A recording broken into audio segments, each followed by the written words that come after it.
Anna Sister. Morning, Anna. Morning, morning.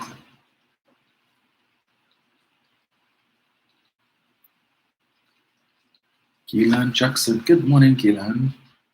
Ruth Fronten. Good morning. Olive Duke. Angela Kati. Good morning to all of you guys. Jaden Pulse. Good morning. Deborah Duranti. Morning. Morning, Carol. Morning. Carol, I went to an event last night at Central Man called Divas in Parang, or was it Divas of Parang? And when I went, I know that was your kind of thing. I don't know if you were there, but if you weren't here, you missed that treat.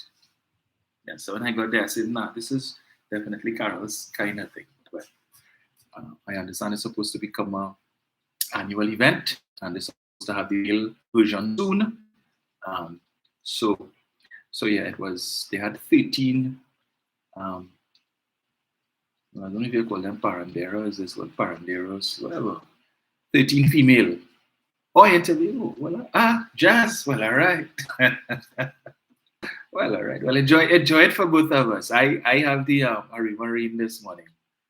So yeah, but there were 13 female parent singers, and boy oh boy did we have a time at Central Bank Auditorium. It was well attended. In fact, there wasn't an empty seat, and I would dare say standing room was at a premium as well because um, persons were getting up out of their seats to dance for after almost every performance.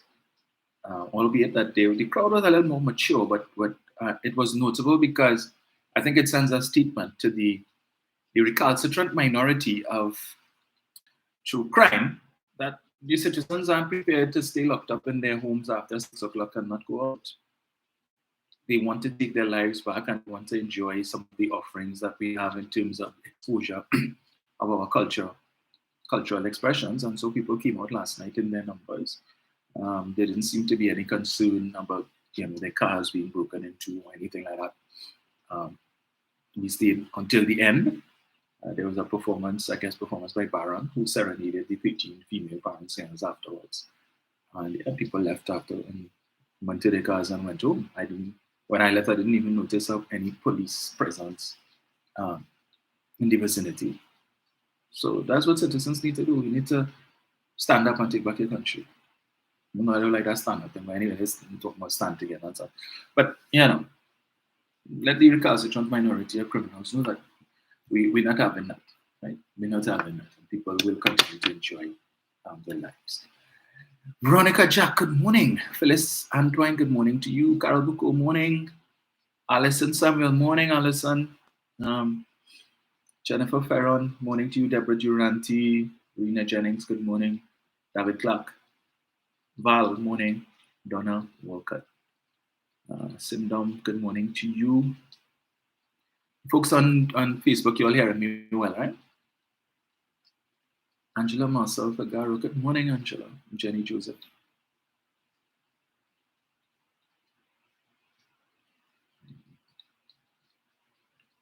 Okay, so you're good. You're on Facebook. Just let me know if you're hearing. Okay. I know we usually have some issues there sometimes. Leon Graves, morning. Anne-Marie Rice, morning. Claire Iris says yes. Great. Thank you so much, Claire.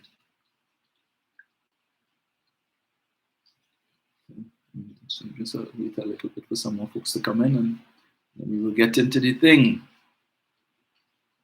Alison Boyce, morning. Arlene Lewis, good morning to you. Who do we have here on YouTube? Renee Lewis, morning. Marlon Blaze.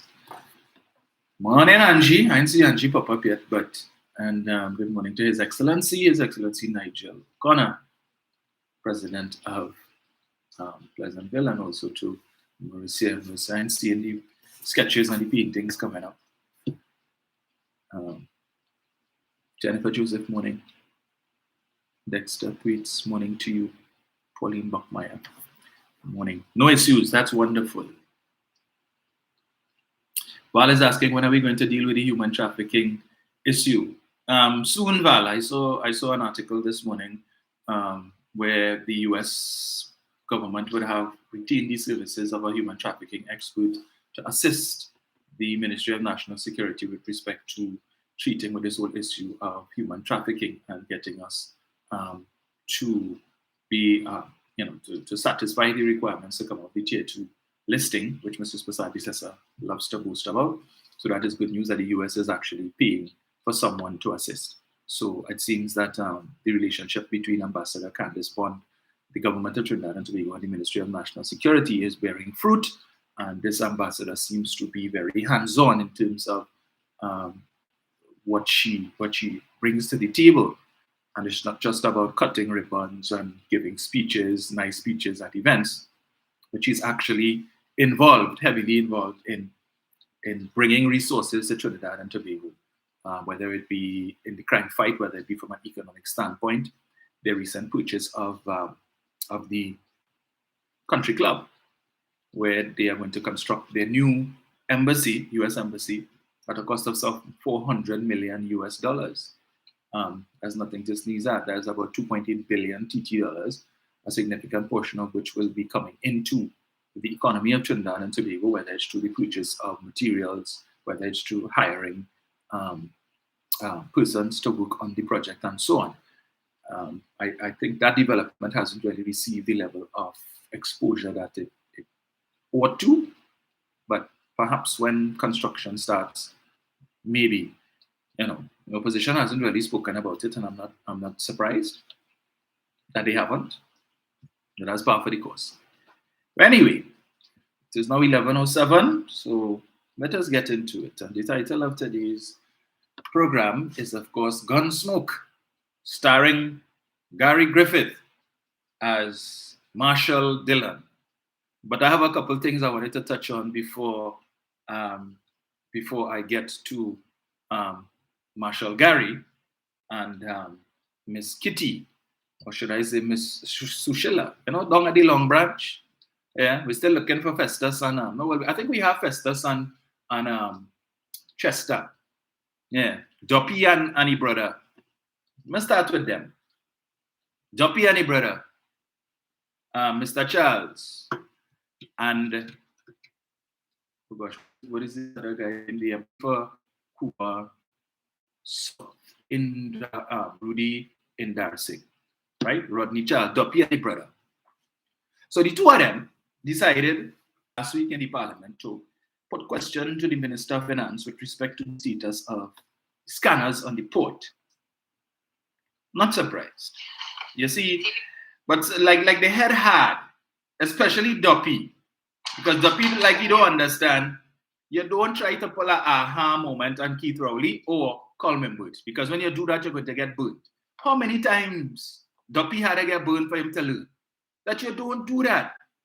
When you pose certain questions, the last time he did that stupidness with the human trafficking thing, they real clout up his ball head in the UNC because he brought down the whole spotlight, human trafficking spotlight was now turned entirely onto the UNC and make that party look dotish. Right? He didn't learn his lesson then. So last week, I think it was Thursday or Friday. I think it was Friday, and he posing questions with respect to the situation with the scanners. Now, this issue has been ventilated ad nauseum in the public domain since earlier on this year, when the Joint Select Committee on National Security would have interrogated the Customs and Excise Division, which falls under the Ministry of Finance, right? And it was at that session that we learned of the situation regarding scanners on the port of Spain, right? And with respect to containers coming into the country, and some of these containers bearing arms, illegal firearms, and so on that are coming into the country. But because of the issues with the scanners being down, that these guns are able to pass through the gate, as it were, and enter society, so that these criminals are now armed and are able to carry out the siege that they've been doing, right? Duppy and the brother decide to ask when the scanners coming. Okay? Now, I don't know if it was genuine concern, abject stupidity, or cleverly crafted to let the criminal element know, those who are exporting guns to Trinidad and those who are importing it illegally, to give them so that they could know, hear from the mouth of the minister, the time frame, or how much time they have left to continue this exercise in bringing guns into the country. right? Because to let them know, well, this is the time frame in which the port will continue to be without scanners, because the minister had to say that the scanners would be operational in fiscal 2024. Fiscal 2024 begins on the 1st of October this year and runs to the 30th of September next year. I don't know what change or what development Duppy and the brother expected to happen between the last time when this issue was raised in the Joint Select Committee for National Security and now, in the space of the last 3.5 months. I don't know if it is that he thought that the minister would have probably tapped twice, wave a magic wand, do the dirty wine or something, and hey, scanners appear on the port, just so. Yeah? Because, as Mr. Imbert had to tell them, scanners are not shelf items. You can't walk into Walmart or Publix or go to Home Depot and pick up 3-4 scanners and say, yes, ship that to Trinidad for me. You can't go on Amazon and type in port scanners and request it, and then Amazon delivers it in 7 to 10 working days.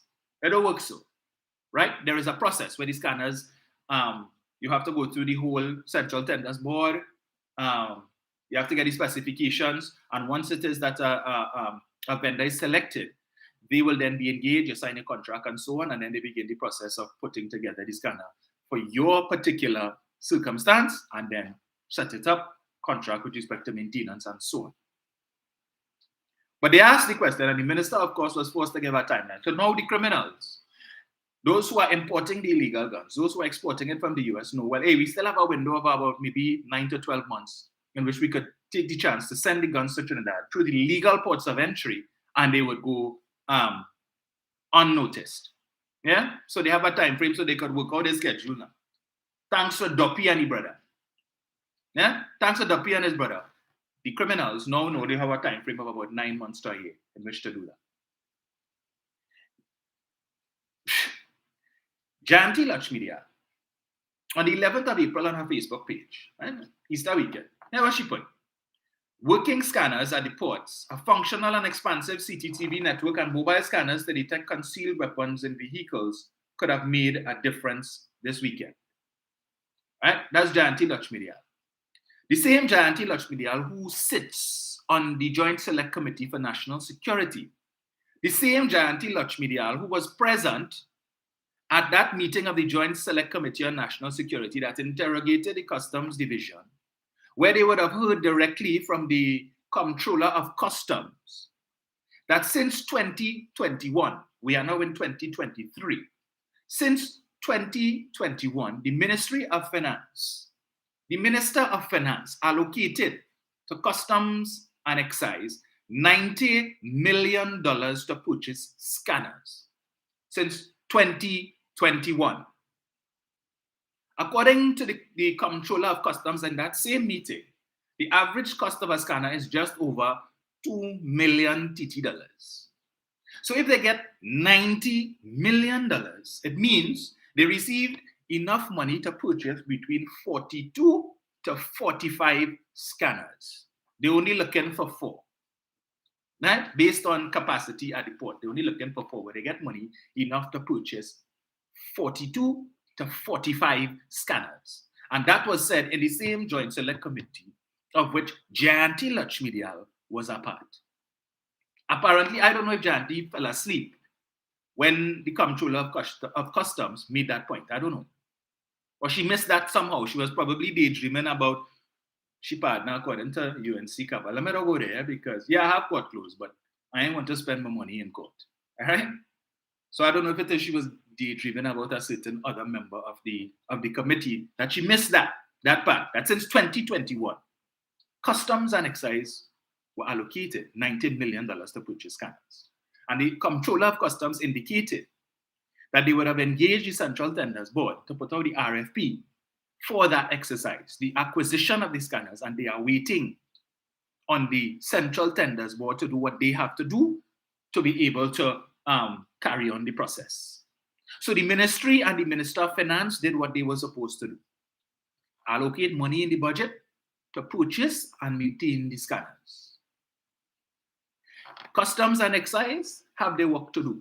The Comptroller of Customs, her monthly salary is more than what her line minister earns. She collected more money than Colm. She collected more money than the Minister of National Security, Fitzgerald Hines. So, but it seems that the UNC wishes to absolve her and whoever sitting in that chair of the responsibility that comes with the job for which you are collecting a salary every month that is more than your line minister. Yeah? Marsha Walker. Before I get to Marsha, I think Janty touched on this whole thing again. Right? Let me get it here. With respect to Mr. Hines, when he made a comment about, yes, where is it? Hines, careful screening for firearms. Here Janty's comment on that on April 13th. Careful screening before you can get legal firearms to defend yourself and your family, but little or no screening of containers on the port where the illegal guns are flowing into the country. Elections have consequences. That's Janty Lux Media. Again, talking about the port and the scanners. She ain't pulling up the Comptroller of Customs, whose job it is to deal with that. That falls under their purview. All right? She wouldn't pull up the Central Tenders Board to find out, well, what is going on and why is this process taking so long for you all to approve this RFP, since according to the Comptroller of Customs, this is 2021 while they're dealing with this. What it is really going on. Don't direct the public's attention to the Comptroller of Customs. Don't direct their attention to the Central Tenders Board. No. The problem is Fitzgerald Hines and Coleman Boot. That's the problem. They did what they're supposed to do. Provide the relevant division with the money it needs to do the job that it's supposed to do. They give them more money than they need. Now, if it is, and at that same Joint Select Committee meeting, of which Rudal Munilal is a part, I don't know how many of you saw it, but you could go back on the Parliament channel and see it. He posed the question to the Comptroller of Customs, well, couldn't you all go through like the National Security Council, given the urgency of the situation, and use sole select tender to purchase the scanner? To which the Comptroller of Customs had to remind Mr. Munilal, who has been a parliamentarian for how many years? Since the Rock of Ages was a pebble, he has been a parliamentarian. He has been a minister of government and seemingly doesn't understand the procurement process. She had to remind him that customs has to follow the rules and regulations of the public service. But there is a process, a laid down, stipulated process that must be followed in the acquisition of assets of that value. So it is not to go and do like what they used to do when they were in office. Sole select tender. Yeah, that's pull that man in, give the work. Oh, just get three quotes now, and we go pick one. As they did with the renovation of the ambassador's residence in Geneva, right? Rather than go to the Central Tenders Board and follow proper procedure as laid down in public service. What do we do? Yeah, get three quotes from three man then, and we go pick one, the best one. But the man who we want, let him know the budget is 27 million, so he could bid around that. Or like the roti situation. 3 vendors retained to buy roti for the Diwali celebration and the Prime Minister's residence, but only one vendor bring roti and they pay 3 of them. That's how he expects you. So just pick somebody. Don't do any proper due diligence or anything. This is an urgent matter. We need a scanner on the port. So just go to the National Security Council and just pick somebody and give them the work. And then if the National Security Council, which is headed by the Prime Minister, and upon which sits the Minister of National Security and the Minister of Finance, you know what they would say? You see, that's why they want to proclaim the procurement legislation, so that they could use the back door and give the contract to one of their 1% friends to bring in the scanner. But he suggesting that to the Comptroller of Customs. But if the government does that and were to take up that recommendation, he would be among the first people to make allegations that the reason why they went that way instead of following proper procedure is so they could give the work or give the contract to one of their 1% friends to bring in the scanner. Right? And then you will hear the illiterati, the supporters of the illiterati, talk about that from now until the cows come home. Right? They are defenders when they're in office, they don't know about proper procurement. But as soon as they're out of office and they're in opposition, they are the de facto defenders of proper procurement. Well, the Procurement Act is to be proclaimed next week, Wednesday, in full. Let me hear what they're going and say now, right? Because they're singing a song and crying as a crocodile tears months now about that, and the government want to proclaim the Procurement Act, and this is why, because they want to. Well, all right, it's going to be proclaimed in full on Wednesday, and the full act will be enforced. Let me hear what griping they're going to come with next. So I just thought I wanted to touch on that quickly. I also wanted to touch on something. Masha Walker. She had something to say on that too. People are out there, right? Let me get this here. Come on 1 second. It was just it. So, I tell you, it's no wonder these people in the UNC are never in the PNM. 15 hours ago on her Facebook page, Masha Walker, this government lapsed in maintaining the brand new scanners at the port. So not only do we have to spend unnecessary money to purchase new ones, the port remains vulnerable until new ones arrive. It is no coincidence that crime is always higher under the PNM. They are incompetent and we pay for it with our very own safety. A no vote is a vote for the PNM, a vote for a third party is a vote for the PNM, and a vote for PNM is a vote for crime. That's Masha Walker. Again, government lapsed in maintaining brand new scanners at the government lapsed, right? Not Customs and Excise Division, not the Comptroller of Customs and Excise, whose job it is, and under whose remit those scanners fall. You see, that's the problem in this country, especially with the opposition. They understand that we have a significant portion of the population who don't understand or who don't have a grasp of the difference between accountability and responsibility. And so the UNC deliberately likes to use the two terms interchangeably to fool people. Because we have in this country thousands of public servants who get paid every month from the public coffers, from taxpayers' dollars. Some of them too pay taxes, but they receive their salary every month. Even during COVID, when other persons in society, in the private sector, were losing their jobs, some of them weren't getting paid, some of them were getting less than what they are accustomed getting. The public stay home now, relax all yourself, put up all your foot, enjoy the moment. Or you're still getting all your full pay at the end of the month. Don't worry. We don't put the responsibility at their feet. Those who are responsible for the day-to-day operations of these different departments. So blame the government for not maintaining the scanners, because apparently that is the government work. The 23 people who sit in the cabinet, that is their work. When they get up in the morning, the 23 of them must go down by the port and maintain the scanners, right? There, that's their work. Not the public servants who work in the Ministry of Finance, not the public servants who work in the Customs and Excise Division, not the persons who are responsible for the day-to-day use of the scanners. No, not the Comptroller of Customs, whose salary is more than her line minister. No, don't blame her. She is not because of them, it's because of the government, right?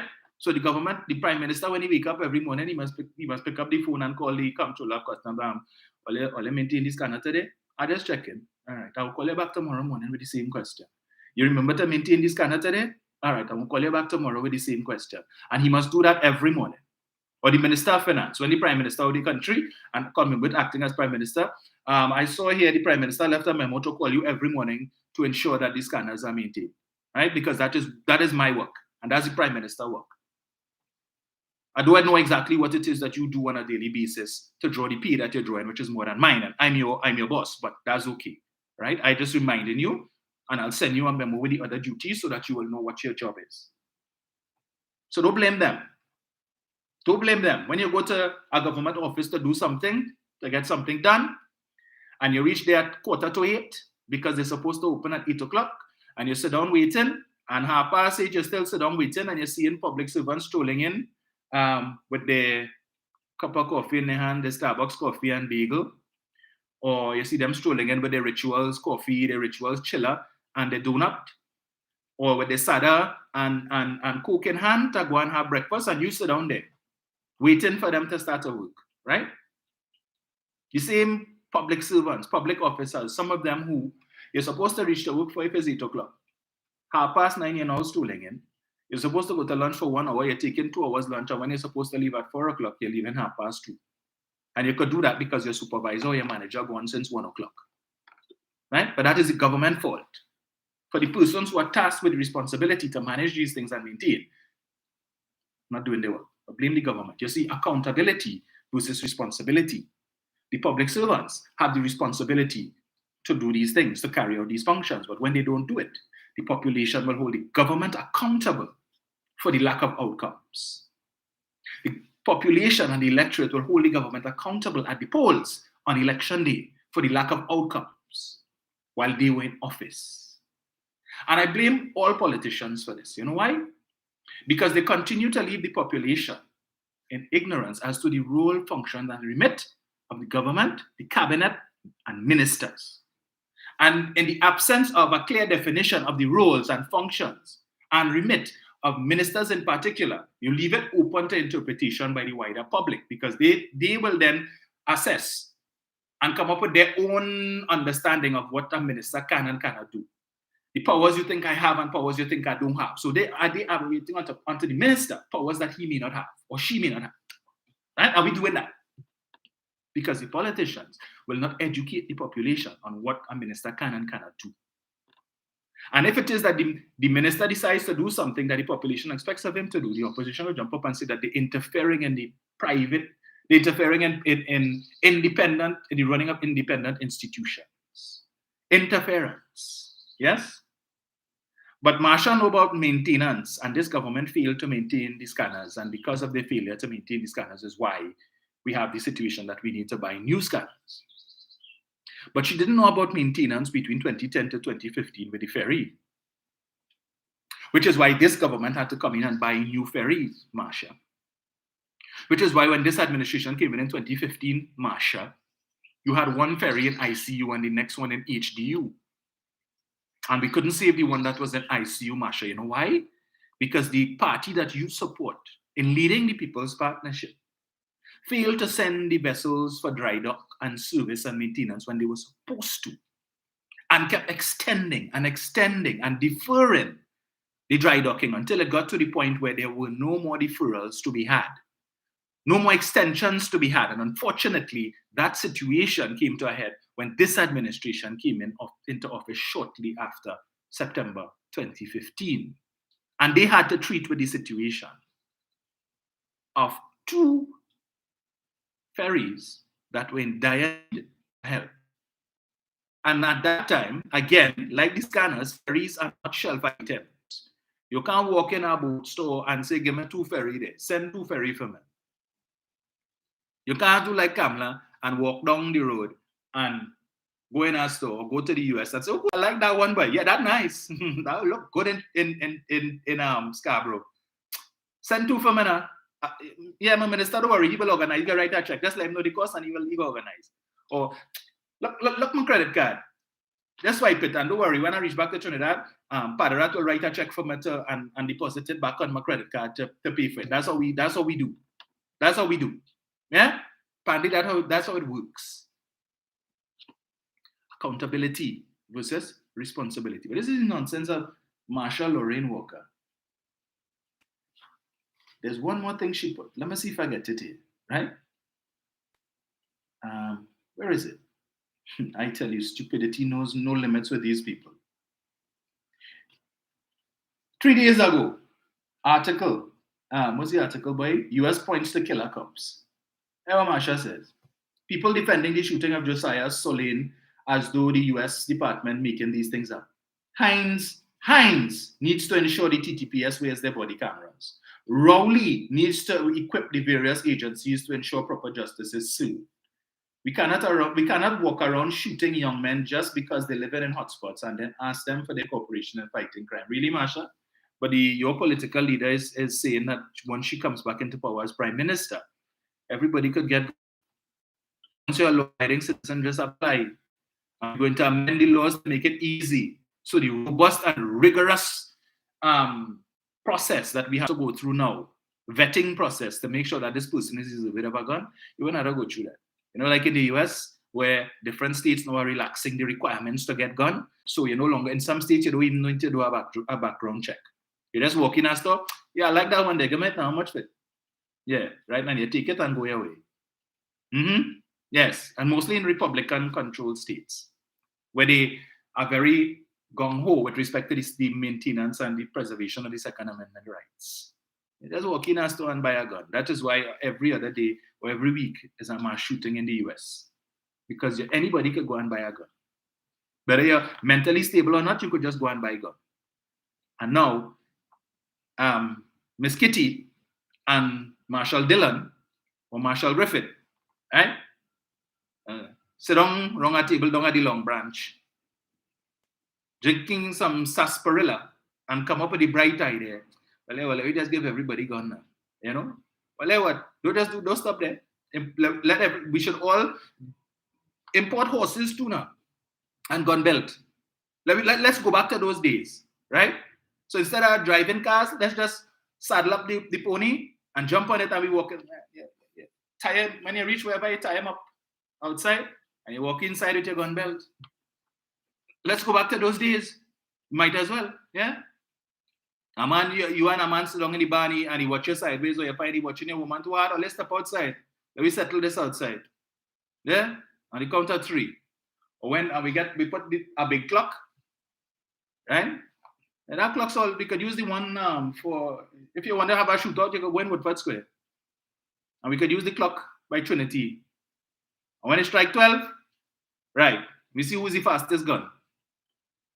And whoever there afterwards, well then yeah, just come and take them and go into a list of stress. Yeah, and I put no law in place, just say, that's how it is. That's how it is. That's what they propose. But I come into Marshall Griffith just now. Issue number 2. When you put little boys to do big man work, Farley, Augustine, and Trevor James, right, have an issue with the licensing authority, the licensing division, sending officers from Trinidad to Tobago to do their work. All right? To engage in traffic exercises with a view to clamping down on persons who are in contravention of the law. From the littlest to the biggest thing. Farley saying that the licensing commissioner, the transport commissioner, sending a horde of officers from his department from Trinidad to Tobago to terrorize Tobagonians with these traffic exercises. Terrorizing. That's Farley saying. And Trevor decide that he want to send a letter to the Minister of Transport letting him know, hey, we're not having that. I'm not tolerating it. And let it cease and desist, and Farley said it must never happen again. He has given not that it must never happen again. He has given the assurance to the people of Tobago that it will never happen again. All right? So that is the first and last time that you will see licensing officers from Trinidad come up to Tobago to conduct any road traffic exercise. Never mind the fact that it is well within the remit of the Transport Commissioner, who has responsibility, jurisdiction, and remit for Trinidad and Tobago. Because apparently Farley and Trevor and realize that it's still Trinidad and Tobago. Whatever plan they put in or hatching under this new Tobago People's Party, probably to pursue the separatist agenda and the secession issue. It ain't happening yet. Right? All jumping ahead of all yourself. So you all are still under the remit and the purview of the Transport Commissioner and several other departments too. So Farley's wife get caught up in a roadblock. Right? She going to pick up the child according to he without her license, which is an offense under the Road Traffic, the Motor Vehicles Act. Right? It is an offense. You're supposed to have your license on you. There's a reason why you get if it's okay to drive without your license, then you don't need to go to the license office every 5 years or 10 years to pay your money to take your picture and have a little card in your wallet that says you are authorized by the government of Trinidad and Tobago to operate a vehicle on the nation's roads. There's a reason why. And if it is you're going to pay $500 or $1,000 to get your license, then why leave it home?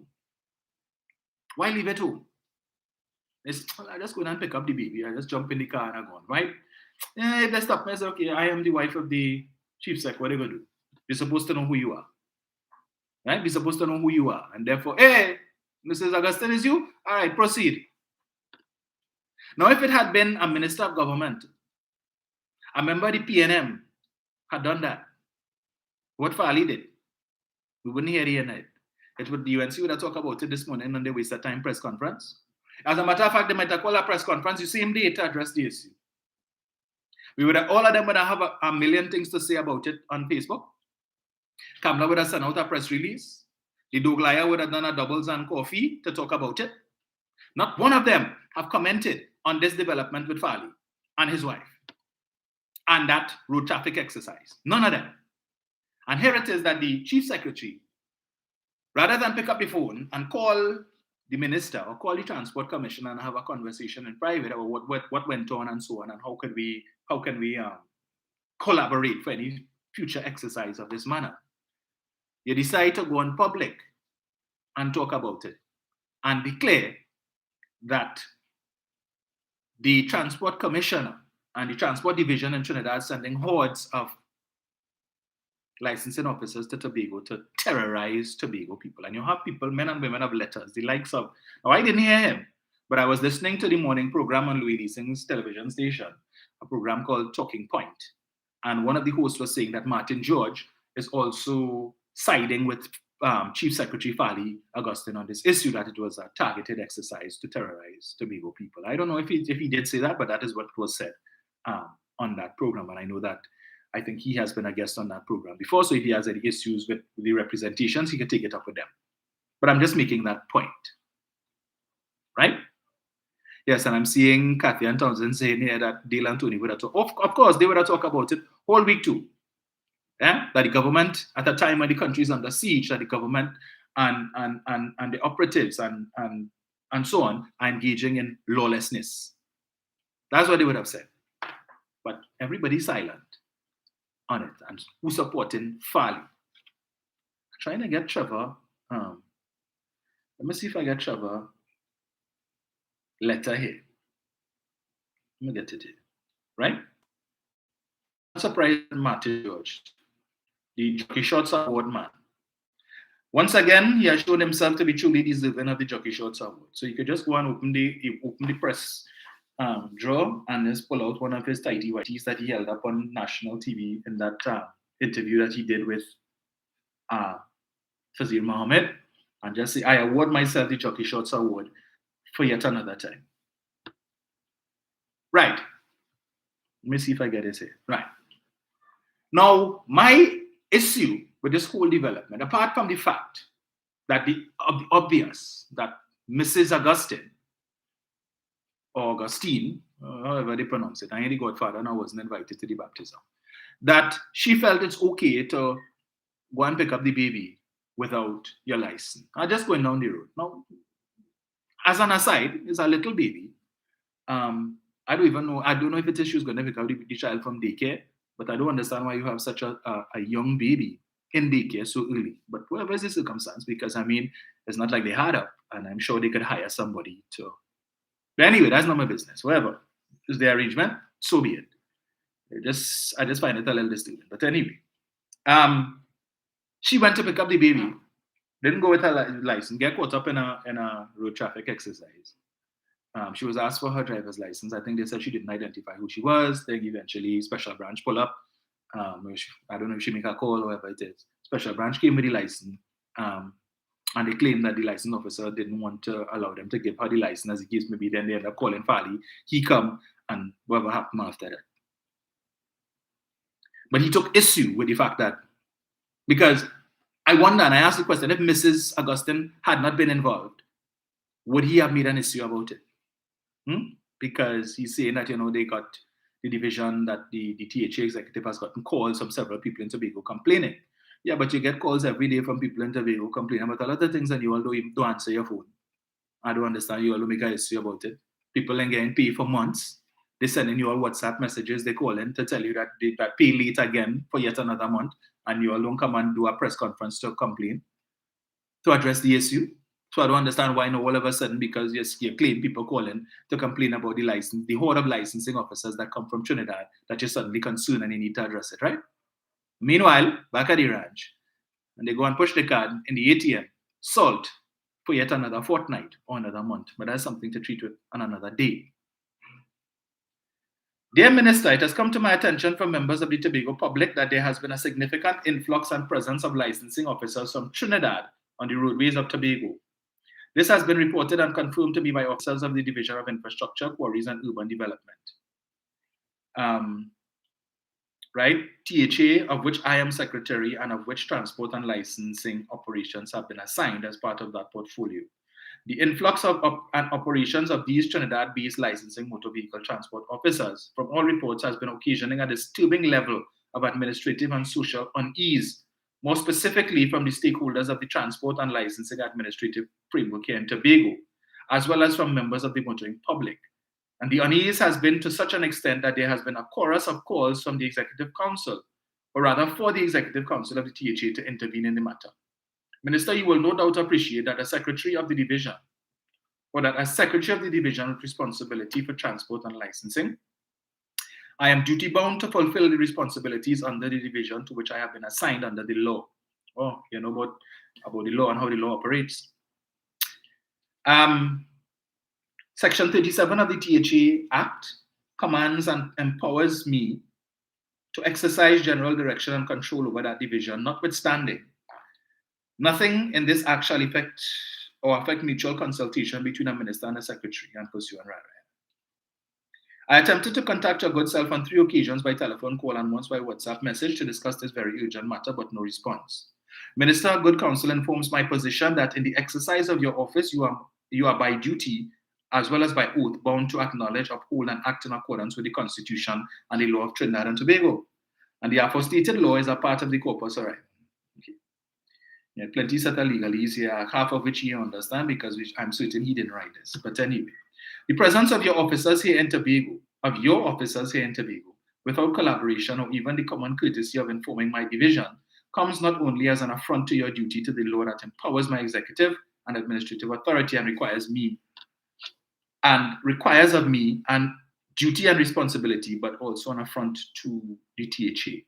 The situation therefore constrains me to request that you act with expedition to remove those officers who have been here in Tobago over the last fortnight and over whom this matter has arisen, and to further admonish that your ministry resists any further inclination to continue in any wise in this modus operandus that constitutes an overreach of your authority.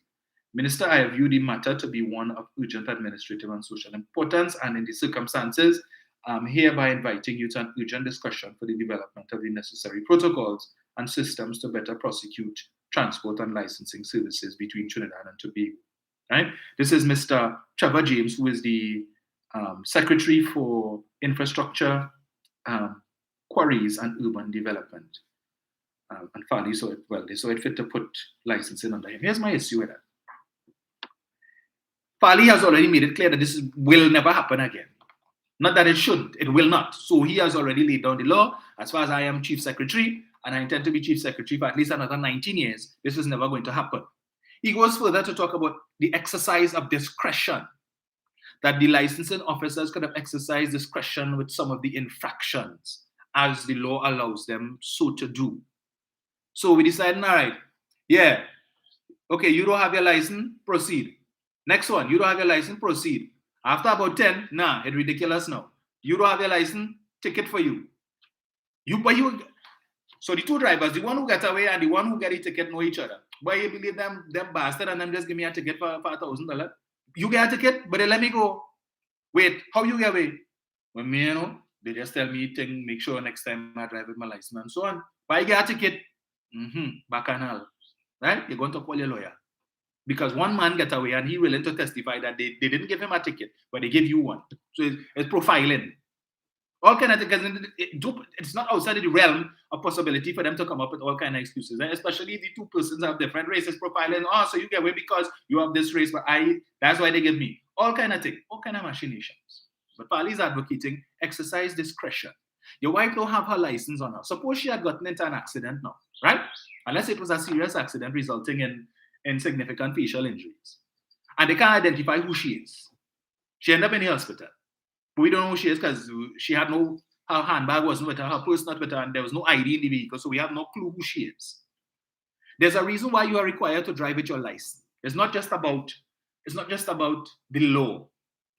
All right? But Farley wouldn't understand that because based on his utterances in the press conference and a video that he showed about some people rushing for a bus or something to that nature and he said, if he were not chief secretary, he would have been caught up in that rush too, because prior to becoming chief secretary, that was his mode of transport. He used to be going and line up to take bus. So I guess he didn't have a car before he became chief secretary, and now he is driven. So he doesn't have much experience sitting behind the steering wheel of a car. He doesn't have much experience in the use of a driver's license, assuming he even has a driver's license based on that revelation. So he's not too au courant, too familiar with the requirements and the rules of the road, apparently. So he finds you should give people a blind.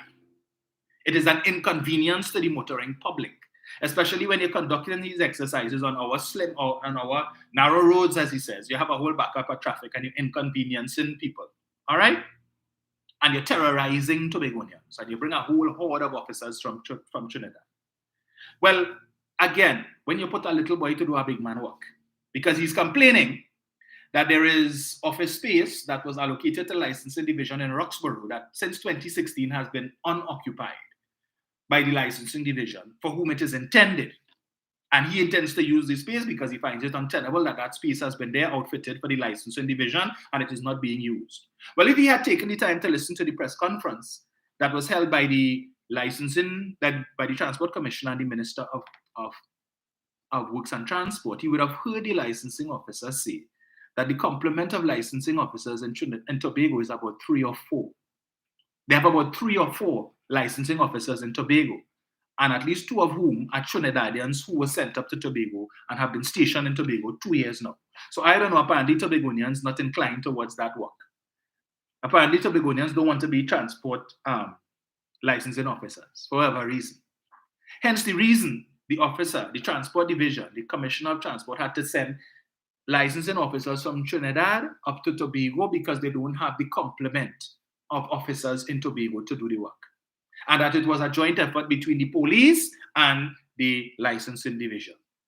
But because of a shortage of officers in Tobago, they had to take some officers from Trinidad to send them to Tobago. So the intent was not to send Trinis to terrorize Tobago and further cause that divide between Trinidad and Tobago to say, you see, look what Trinidad doing. They vexed because the PNM lost. So they're trying to punish Tobagonians now by sending up Trinidadian licensed officers to terrorize Tobagonians. And let us fuel and push that narrative to further the divide, the chasm between Trinidad and Tobago, and fuel that hatred or that perceived hatred by some Tobagonians for Trinidadians. Because I remember the Visine lady, Christine, what's her name? I can't remember her name right now, right? Moore, whatever. Chrislyn Moore, former Minister of Justice, right? Former Minister of Justice under the PP, who told Tobagonian hoteliers and the owners of guest houses that when Trinidadians come to Tobago, put Visine in the water and give them diarrhea. Former Minister of Justice, no less, right? Advising Tobagonian hoteliers, put Visine in the water of Trinidadians when they come to Tobago and give them diarrhea. Even if the diarrhea is extreme to the point that they're dead, you do that. And she wasn't charged for that, right? Okay. This is Farley and Mr. James.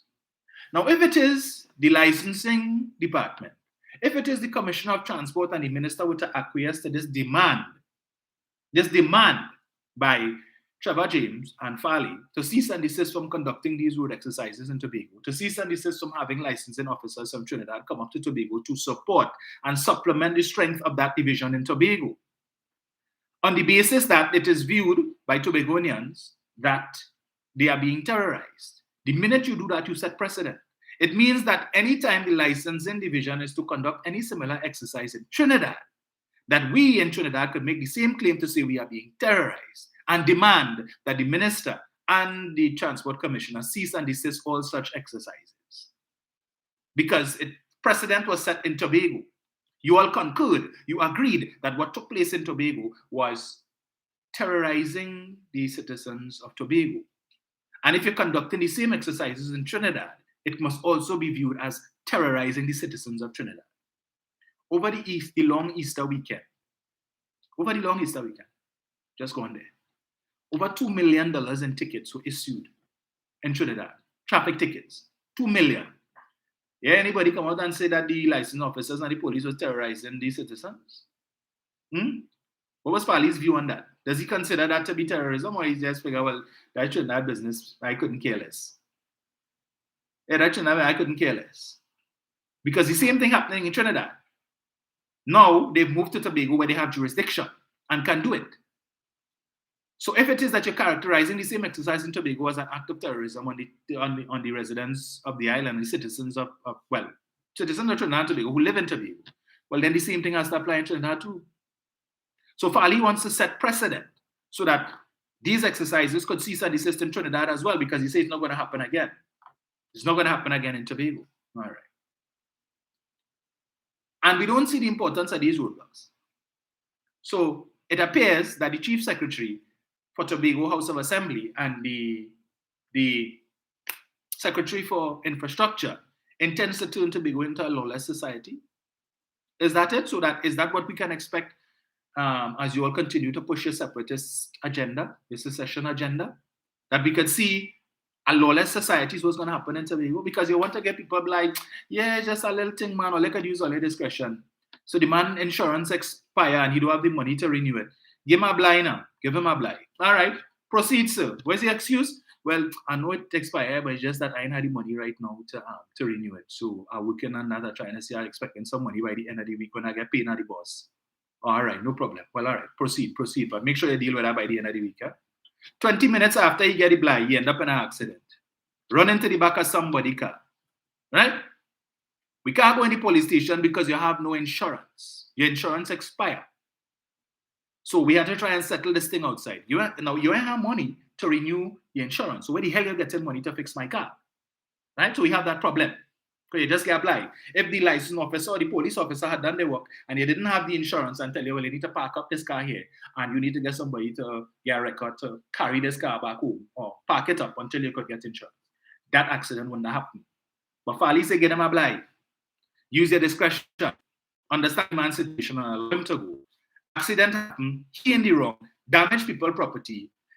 The person whose car is now damaged had no insurance to collect from his insurance because his insurance expired. And they want to go in the police station because if you go in the police station, you'll get a charge for driving without valid insurance. So what is the person whose vehicle is now damaged, what they're supposed to do?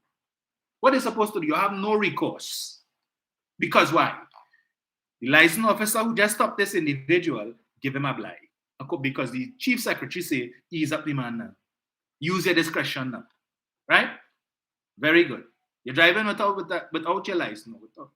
Giving the insurance company now fertile ground on which to deny a claim. Right? Because you broke the law. When this accident happened, you in contravention of the law. We don't have to pay. So the person whose vehicle again or whose property is damaged, what are they supposed to do? Well, why did they stop at that? Let me just get them a blind. The man driving and you find he weaving and you pull him over. So have you been drinking tonight? Yeah, officer, a little thing, I feel a little tipsy. How far you living? Right on the road there. You could make it? Yes, boss. All right, go ahead, but don't let this happen again. You have blind. We're using our discretion, okay? Proceed. Right. He tell the officer he living right there. Right, you go ahead. You run into somebody wall. You have no insurance. Right? But get him a blind, according to Farley. Use your discretion. Stop terrorizing the citizens. Meanwhile, it is these very road traffic exercises that are more often than not net persons who are engaged in criminal activity. Sometimes these road exercises results in persons being stopped with guns in their car, drugs in their car, right? And as on that point, I need to draw out another issue with respect to some of us citizens who do something all the time, right? That when the police have a roadblock or they have a speed trap, especially when it's a speed trap, and we are heading in the opposite direction from the speed trap, we have this tendency to give lights to the oncoming vehicles to warn them that the police down the road and they have a speed trap so that those coming down the road would know to slow down. Understand that when you're doing that and you think you're doing a favor, and you may very well be doing a favor to the person who's speeding so that they know to slow down. That somebody is a possibility that one of the persons who's coming down the road that you give lights to warn them that the police lower down could be the driver of a stolen car, that the vehicle that they're driving could have been a stolen vehicle. And if it is you had not given lights and this person had been stopped by the police, it's a chance that the stolen vehicle might have been recovered faster. Or it may very well be that one of the vehicles that you're giving lights to have drugs, guns, or some other contraband in it.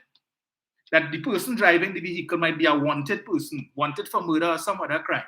And by you giving them lights, they know to turn off somewhere before they reach the speed trap. Right?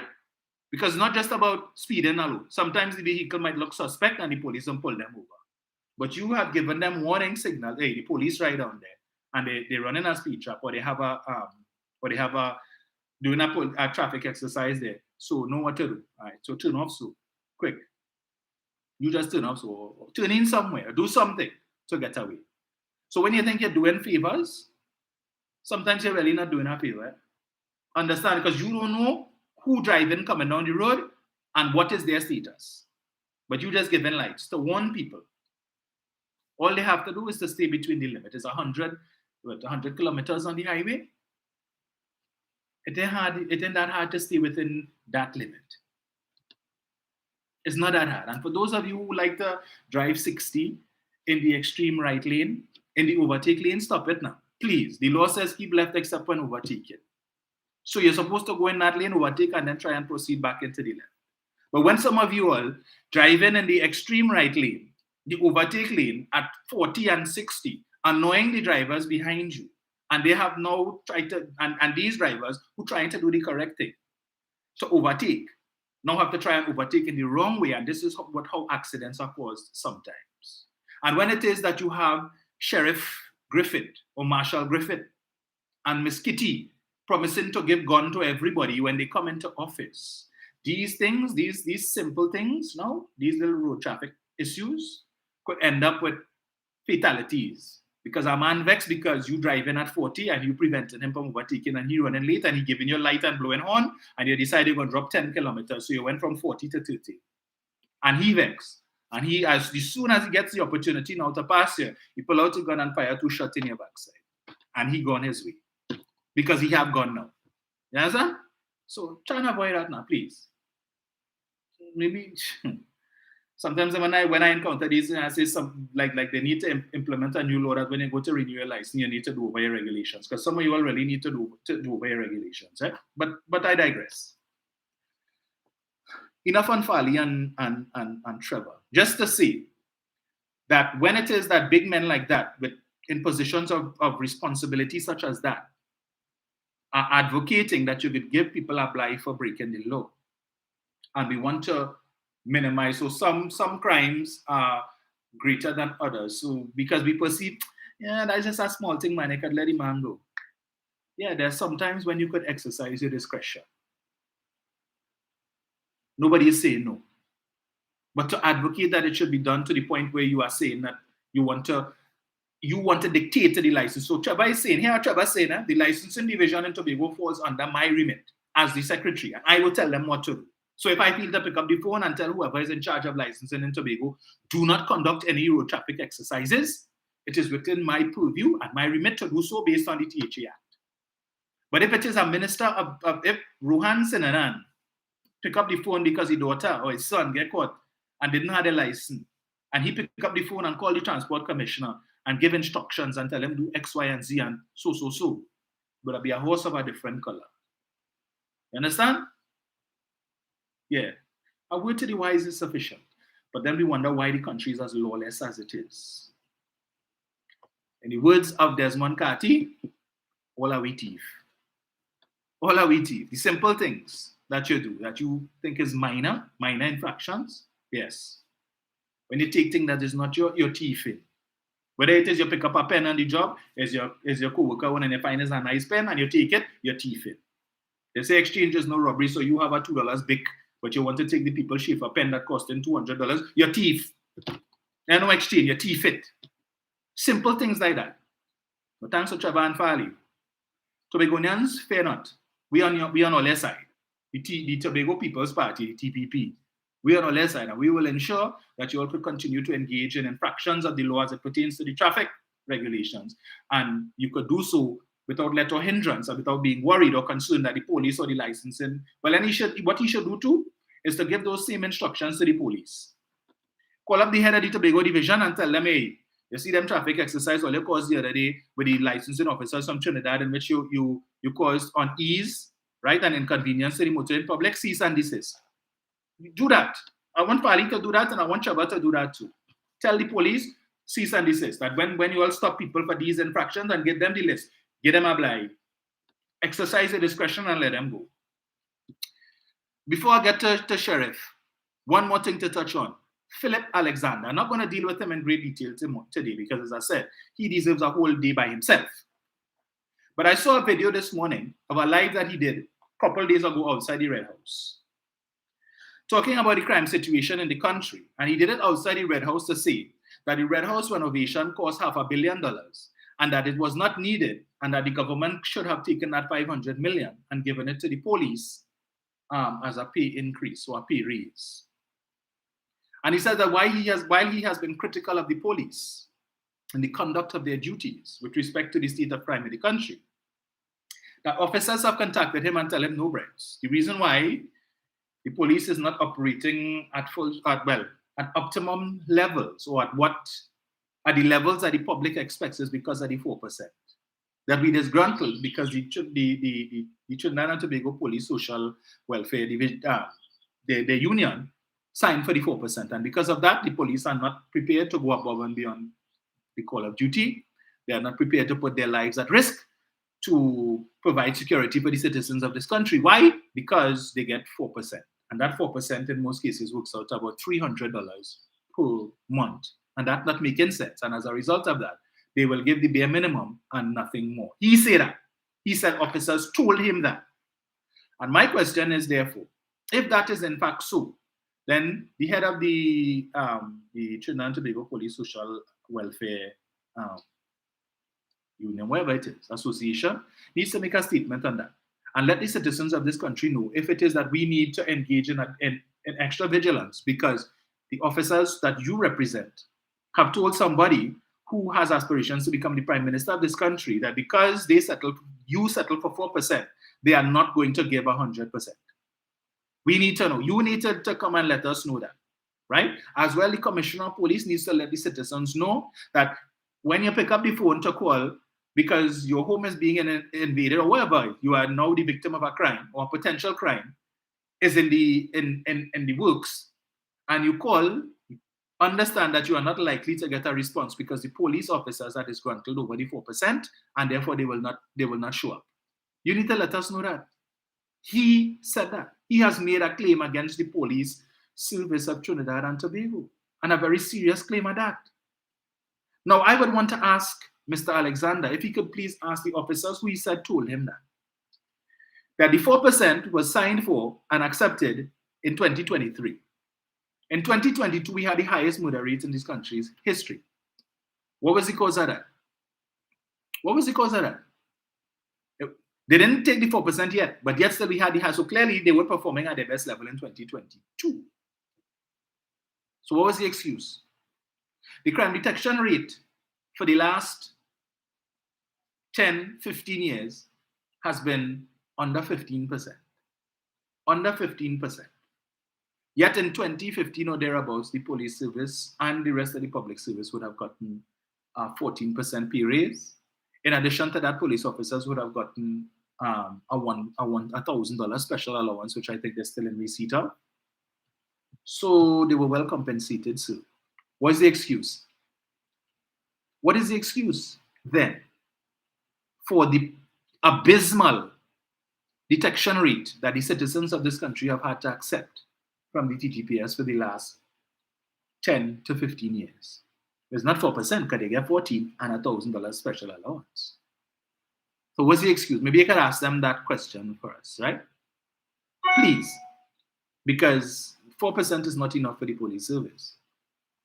Probably 10% is not enough for the police service. At least nothing less than 14%, which is the last increase that they got. But we, the citizens, are being asked to accept a detection rate of between 8 and 10%. 8 and 10%. And this is the problem, that every 3 years you have wage negotiations, and the expectation is that you're supposed to get a pay raise and back pay. On the basis, on what premise? That the cost of living has gone up. Solely on the basis that cost of living has gone up, and that has been the convention, that every 3 years you're supposed to have negotiations, and public servants and everybody else who fall under that's supposed to get a pay raise every 3 years to treat with the increase in the cost of living. But there is no commensurate increase in productivity from some of these officers. I'm not saying, when I say officers, I'm not only referencing the TTPS, I mean public officers. Because we still have public officers who come into work whatever time they want, go into lunch for as long as they want, leave and work whatever time they want, right? We still have people complaining about the shabby service that they get in some government departments.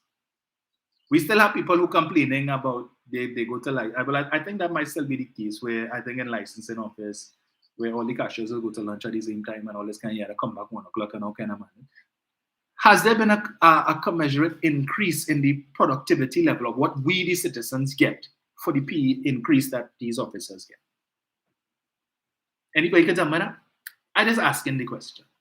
Because as somebody who has worked spent all of my working life in the private sector, that's how I know it works. Pay raises ideally are tied to performance. When they do your appraisal every year, you sit down with your supervisor and they go through the different rubrics, and based on that, you get promoted based on the appraisal, and pay raises based on these things. If you're not performing, it cannot simply be that every negotiation period they give you a pay raise, but there is no benefit to the employer coming out of this pay raise because more money has to come out of the employer's pocket, and he expects to get more out of the employees, to earn more so that he could cover this increase in pay. But we keep asking for every 3 years we expect to get a pay raise. Now, I'm not saying no. Yes, public servants deserve a pay raise. Yes, they do. Because the last pay for the period negotiation period 2011 to 2013, pay raise is more than overdue. But I am saying that as part of the negotiations, we need to get some commitment from the part of the representative unions for an increase in productivity for these pay raises. And it cannot simply be based on, well, the cost of living gone up and the price of gas gone up and the price of thing, and then the people need to have a living wage. But there is no improvement in the service that we get from the public service and otherwise. So I'm just asking the relevant authorities, Mr. Philip Alexander, who is a prospective future prime minister, is saying that officers of the TTPS have told him that they are not prepared to give optimal service to the citizens of Trinidad and Tobago because their representative union sign and take 4%, and therefore we can expect less than what we were getting before, which puts us in a very terrible place because it wasn't 100% before. We're even 50, right? And therefore, if we were getting an 8 to 10% detection rate before, we can now expect to get a 4% detection rate in line with the 4% increase. I just ask it. But anyway, in the interest of time, let me deal with Gunsmoke, starring Gary Griffith as Marshall Dillon. Well, I talked about Miss Kitty last week. I'll see maybe Miss Kitty might come back in the fray today, but not very likely. Let me deal with the other one. So Mr. Griffith, under his party, the NTA, has indicated that, particularly he has informed, come now, Mountain, we're doing now. So, right. Business people in particular, put me in office and I will give you guns when I come into office. That is the answer to everything. Let us not deal with the root causes of the crime, but let us deal with the here and now. We have an upsurge in crime. We have an upsurge in home invasion, so they say, right? Let me read this article before I go there. I was supposed to read this earlier, and it is in respect of, I was supposed to read this in respect of Jayanti Lakshmidia's claim that if it is we had scanners on the port and all of these different things over the Easter weekend, that there would have, the situation would have been better and we wouldn't have had the murder statistics. Let me read this article from you dated the 10th of April, 2012. 10th of April, 2012, right? Who was the Prime Minister then? Was the government in office then? All right, and it's entitled, it's a Guardian article, 12 killed over Easter weekend. A story by Camille Clark. The killings continued unabated yesterday, as homicide officers added the deaths of 3 people in separate incidents in Laventille, Arima, and Gonzales to their mounting statistics. A total of 12 persons were killed between Good Friday and yesterday. The latest victims are Keon Philip, 28, of Trumacat, Laventille, who was killed at the Village Council Road in Laventille. An unidentified woman whose body was found in a garden in Buena Vista in Arima. And Mochuri Polo, 23, of Upper Gonzales, Belmont, was also, who was discovered dead outside an abandoned house in the district. The murder toll stood at 103 up to late yesterday. So this is the 10th of April, 2012, the murder toll. 103 persons killed, right? It goes on to say, on Monday evening, 2 men were killed in what is believed to be a reprisal for the murder of receptionist Anastasia Emmanuel. Jamal Jack, a CPF worker, and Joel Myers, 59, a gardener, were gunned down hours after Emmanuel was shot multiple times as she drove her car. I don't need to read too much more, right? But they give the list here of all the people who were killed. April 6, Dwayne Hill. April 6, Wesley Morrison. April 8, Derek John. April 7, Roel George. April 8, Anastasia Emmanuel. April 9, Shane Pear. April 9th, Aliyah Johnson. April 9th, Jamal Jack. April 9th, Joel Myers. April 10th, Keon Philip. April 10th, decomposed body found in Buena Vista, Rima. And April 10th, Mocheri Polo, 23, of Upper Gonzales. Right? All those killings took place over the Easter weekend in 2012 when Kamla Prasad-Bissessar was Prime Minister. I can't remember who was the Minister of, I think may have been Mr. Warner. Can't remember whether it was Mr. Warner. Yeah, most likely it probably was Mr. Warner. Because it was John Sandy, then Mr. Warner, then Emmanuel George, followed by Gary Griffith, and then Carl Alfonso, right? I want to ask Janty something. Easter weekend of 2012, when Kamla was Prime Minister, the scanners and the port were working? Janty? Easter weekend of 2012, Janty, the mobile scanners were working, Janty? Because apparently that has only happened under the PNM, that they do work. So, based on your logic, the scanners were fully functional at the port, the mobile scanners were working, and everything that you claimed is not in force now was working under the PP. Yet still, the same Easter weekend, because the same Easter weekend that you're complaining about in 2023, Easter weekend of 2012, you had 12 killings, Janty. What caused that? If the scanners were working, Janty, the mobile scanners and the scanners on the port were working, Janty, and all the other shortcomings that you see currently exists, all of these things were fully functional in 2012, Janty. So how come you had 12 murders over the long weekend, the Easter long weekend in 2012? What caused that? So with all of these functional things that were in place at that time, you still had 12 murders, Janty. So what caused that? Help me now. I'm confused. I can't understand it. I'm really, really confused as to UNC logic. Because you're telling me the scanners was working. And if this was working and that was working, the murder toll over the weekend, the Easter weekend, wouldn't have happened. But it was working under earlier, and you still had 12 murders Easter weekend, 109 murders. Was it 109 or 103? Get the figure here. 103 murders as at the 10th of April 2012. And the scanners and everything was working, Janty. So how come? How come, Janty? January 2014, still under Kamla. 22 murders in 10 days. 22 murders in 10 days, the first 10 days of the year, under Kamla Prasad-Bissessar as Prime Minister. With the scanners working on the port, and the mobile scanners working, and everything working, everything good, because under the PP and under Kamla, Trinidad and Tobago is a veritable utopia, paradise, but yet still, 22 murders in the first 10 days of the year. What caused that? It wasn't the scanners, because the scanners was working, right? So what it was, the police was working, everything was working good. So how come 22 people get killed in 10 days, Janty?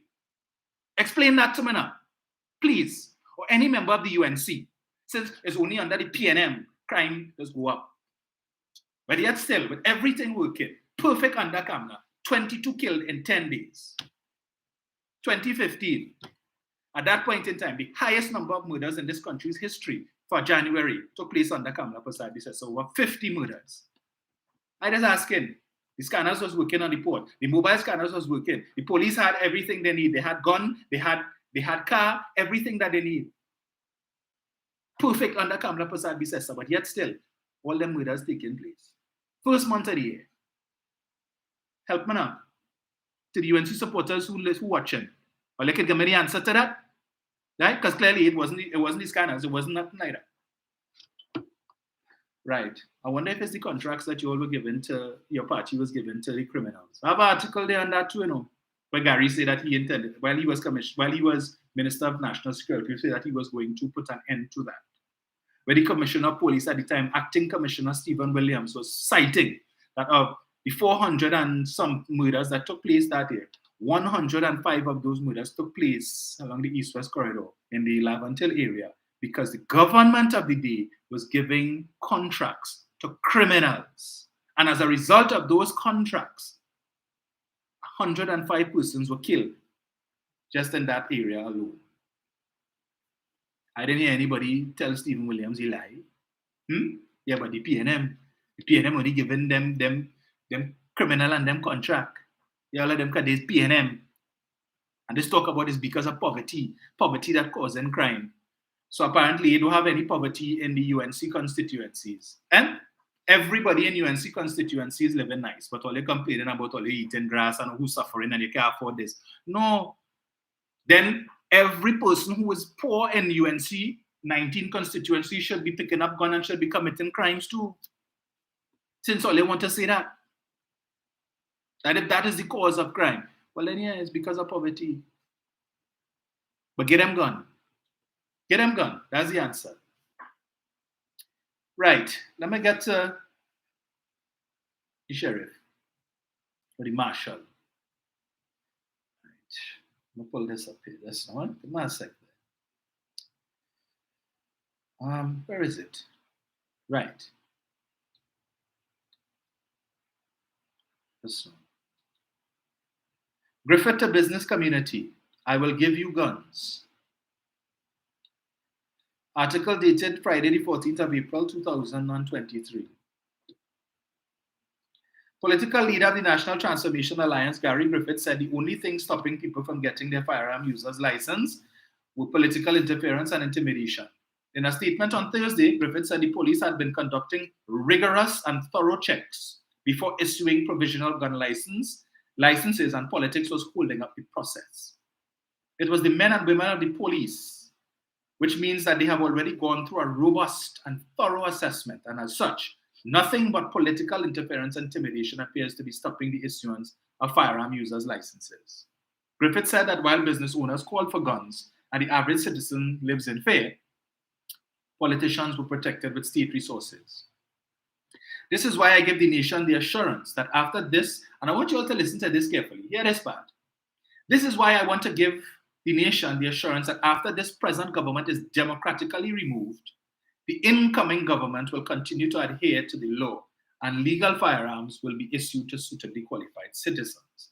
Now we notice the similarities and rhetoric between Marshal Griffith and Miss Kitty, right? Give guns. So you have gun, we'll shoot. But what I found interesting here is where he says the incoming government will continue to adhere to the law. The incoming government, he didn't say an NTA government, he said the incoming government. What is the incoming government? Are we looking towards yet another accommodation similar to that of 2010, Gary? We know that. Are you still amenable? Because I didn't really hear you speaking the UNC. At times, you're quick to defend the UNC, always attacking the PNM. So this incoming government that will continue to adhere to the law and legal firearms will be issued to suitably qualified citizens. Please, if anybody from the NTA could define what this incoming government, what that line means, it would help us a lot. And we know what is in the works, right? NTA and PDP and HOPE and all of these different new parties that popping up we know what is in the works, right? But anyway, that's a discussion for another day. There's a particular part. I'm not going to read the whole article in the interest of time. Right.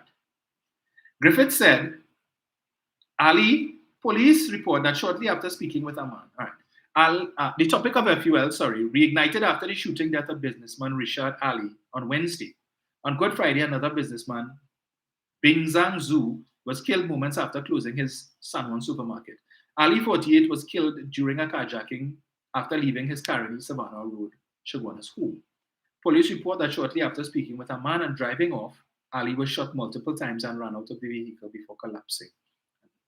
Griffith said Ali had acquired provisional approval for a firearm over 18 months ago, but never got a FUL. It's interesting that he remembers this particular application for a firearm, and he knows the exact period of time in which the application was made. He knows the particulars with respect to provisional license or approval being given for this in particular individual. I wonder, anyway, let me not go there. Pick sense out of nonsense. Griffith said Hines was continuing a narrative that legal firearms were the issue when he told another newspaper that a robust and thorough assessment of applications of FULs was needed. Griffith said, here is part. The robust and thorough process Hines spoke of were all implemented under his leadership. Let me repeat that. Griffith said the robust and thorough processes Hines spoke of were all implemented under his leadership. The 14 measures put in place under my watch, and he liked to big up his chest, became the most robust and thorough process in the history of the police. Let me repeat that line for you. The 14 measures put in place under my watch became the most robust and thorough process in the history of the police. The evidence to support this is also clear, since not one of the 4,000 firearms issued between 2018 and 2021 has been lost, stolen, misplaced, had a negligent discharge, or was involved in any crime whatsoever. So this is my question, right? So if somebody, one of the 4,000 firearms users licenses that he gave out, that he speaks about here, and he says with confidence, not one of the 4,000 firearms issued between 2018 and 2021 has been lost, stolen, misplaced, or had a negligent discharge. Is it that when you lose your firearm, you're supposed to call Gary Griffith and tell him? Or this is after he has left? He's speaking here now. Is it that, Mr. Griffith, that the any reports of stolen, missing, lost firearms, negligent discharge firearms, and so on, or any firearms that is used, that was issued between 2018 and 2021 that was used in a crime? Is this information forwarded to Mr. Griffith? Because how he could say that with confidence? How could he make such a statement? I am confused. Because if it is a man sitting home and there's negligent discharge of the firearm, and nobody don't know, and nobody is injured, he ain't going to pick up the phone and call the police and say, "Yeah, what now? I was just cleaning my gun here and it went off," right? I just letting all you know. Is that what happened? They're supposed to call the police and tell them that? They're really going and risk losing the firearm user's license? He says here, and none of the 4,000 firearms was ever used in any crime whatsoever. He know that? He know that? He hasn't been commissioner for over a year. How he know that? When it is a man rental, they're going to bring it back, right? Go and you do your crime and you come back and you bring it. You gonna, yeah, what now? I just rent out my gun, right? So I just let all you know. So if it involved in any crime, just know it's because I rent it out. That's what has happened, Gary? Huh? So you could say that you have evidence to say that none of the 4,000 guns are. No problem. Nobody ain't shoot their wife. Nobody, anyway. But what I want to focus on is the part where he says, he lays claim that the 14 measures put in place under his watch became the most robust and thorough process in the history of the police. All right, let us interrogate that. That's what you say, right, Gary? All right. I refer to an article dated January 23rd, 2022. A well-oiled criminal enterprise. The Stanley John report into granting a firearm user's license. Now, Mr. Griffith has taken claim for the robust process, he says, that has been the most successful and the best in the history of the TTPS. A thriving, well-oiled, white-collar criminal enterprise in respect of the grant of firearm users' licenses and other restricted licenses was being conducted under the nose of then Commissioner of Police, Gary Griffith. This is one of the conclusions of retired appeal court judge Stanley John, who was appointed by the former Bliss Supersad-led Police Service Commission to inquire into allegations of corruption in the issuance of the FULs. The scathing report, which has been submitted to the Police Service Commission, and which the Sunday Express had sight of, details the goings-on within the TTPS under the leadership of Gary Griffith. John also recommended a police probe into several matters raised during his investigation and the errant persons brought to justice and not be allowed to go free. John said, "My investigation leaves me with the firm view of the existence within the TTPS of a highly dysfunctional system for processing applications of FULs and other related licenses and permits. The system is replete with opportunities for illegal, irregular, and other corrupt practices. Clearly, the advantage taken of these opportunities has been widespread. Indeed, the then commissioner has mentioned that he was aware of the significance of this problem by way of several reports made to him. His efforts to address it have clearly been woefully unsuccessful. His own explanation of his involvement in the process, in my opinion, was in breach of the law, as set out in Section 16 of the Firearms Act, and this has been a masterclass in dysfunctionalization." This is Stanley John reporting on the highly successful and rigorous process that Gary Griffith is claiming was implemented under him and the best in the country's history. So if that was the best in the country's history, and you had all this bubble still taking place, and you're telling people, when I become prime minister, all you're going to get gone. Don't worry. And Miss Kitty saying the same thing. Don't worry. The rigorous process that was put in place by Gary Griffith, that the PNM trying to interfere with, that rigorous process would continue to ensure that only the right and correct people get gone. It goes on. I'm not going to read the whole thing, right? John said, serious flaws and corruption. In a withering conclusion, John said the commissioner has not performed the functions entrusted to him by law in relation to the issue of firearm users' licenses. To use his own language, he, Gary Griffith, depended on the integrity of the system, a system which he had admitted had flaws and opened itself to corruption. But this, Gary Griffith tells you, is the best. This was the best and the most robust system in the history of the TTPS.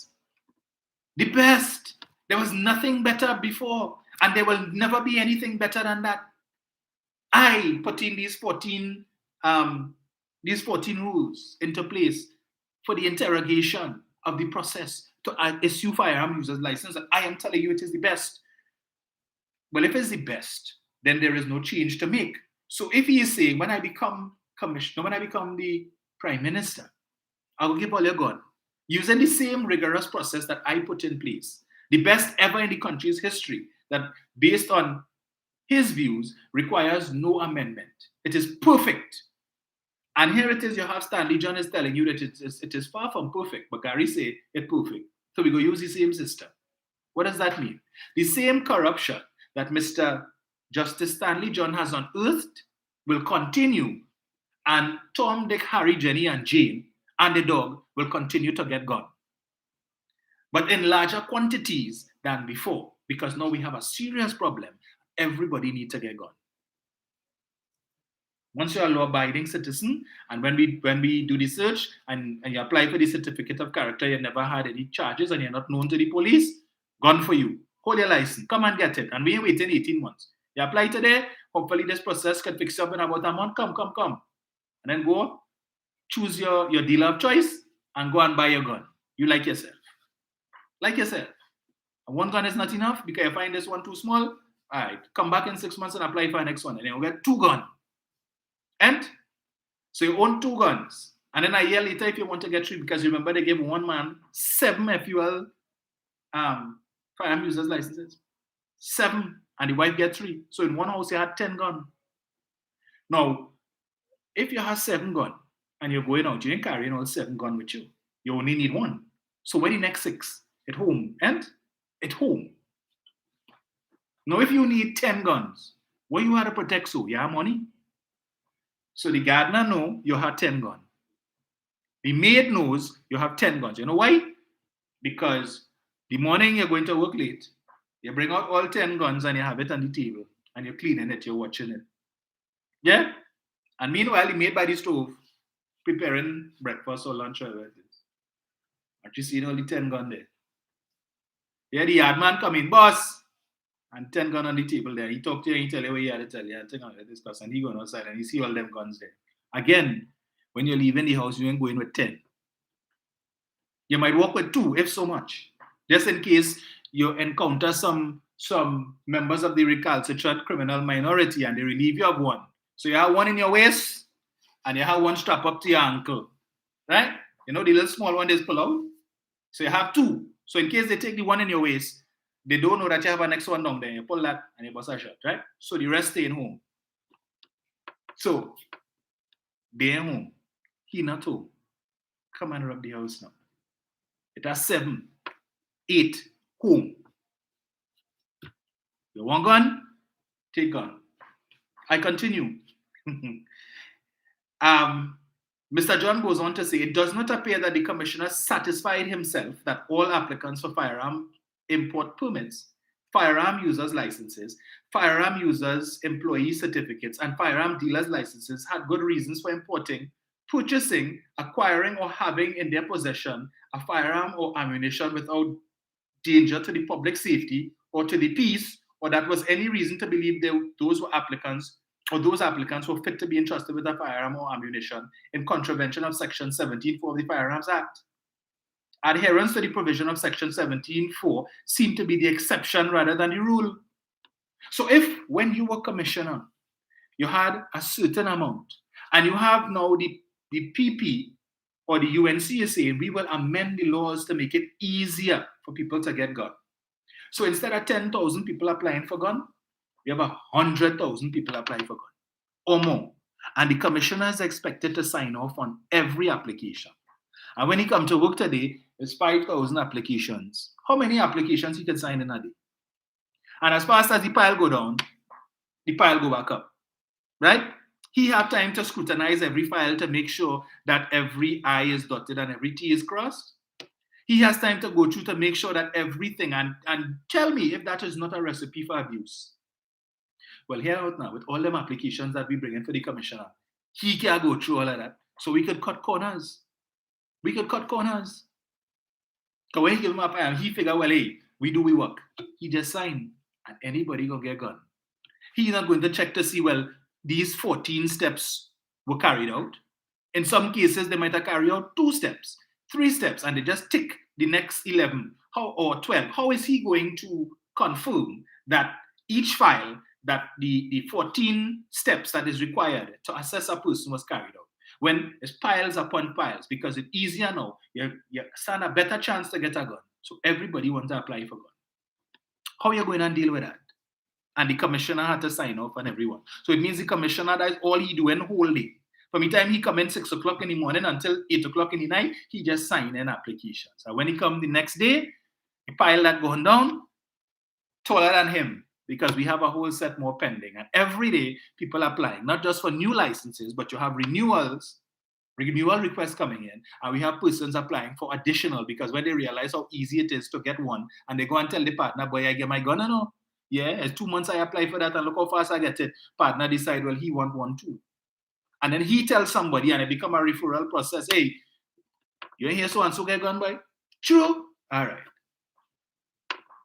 This rigorous process that he talks about, rigorous process that he takes claim for.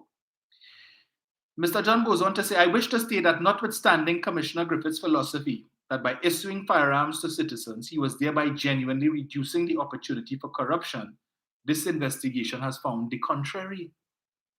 John said it was his opinion that Griffith's liberal policy had the potential to militarize sections of the society.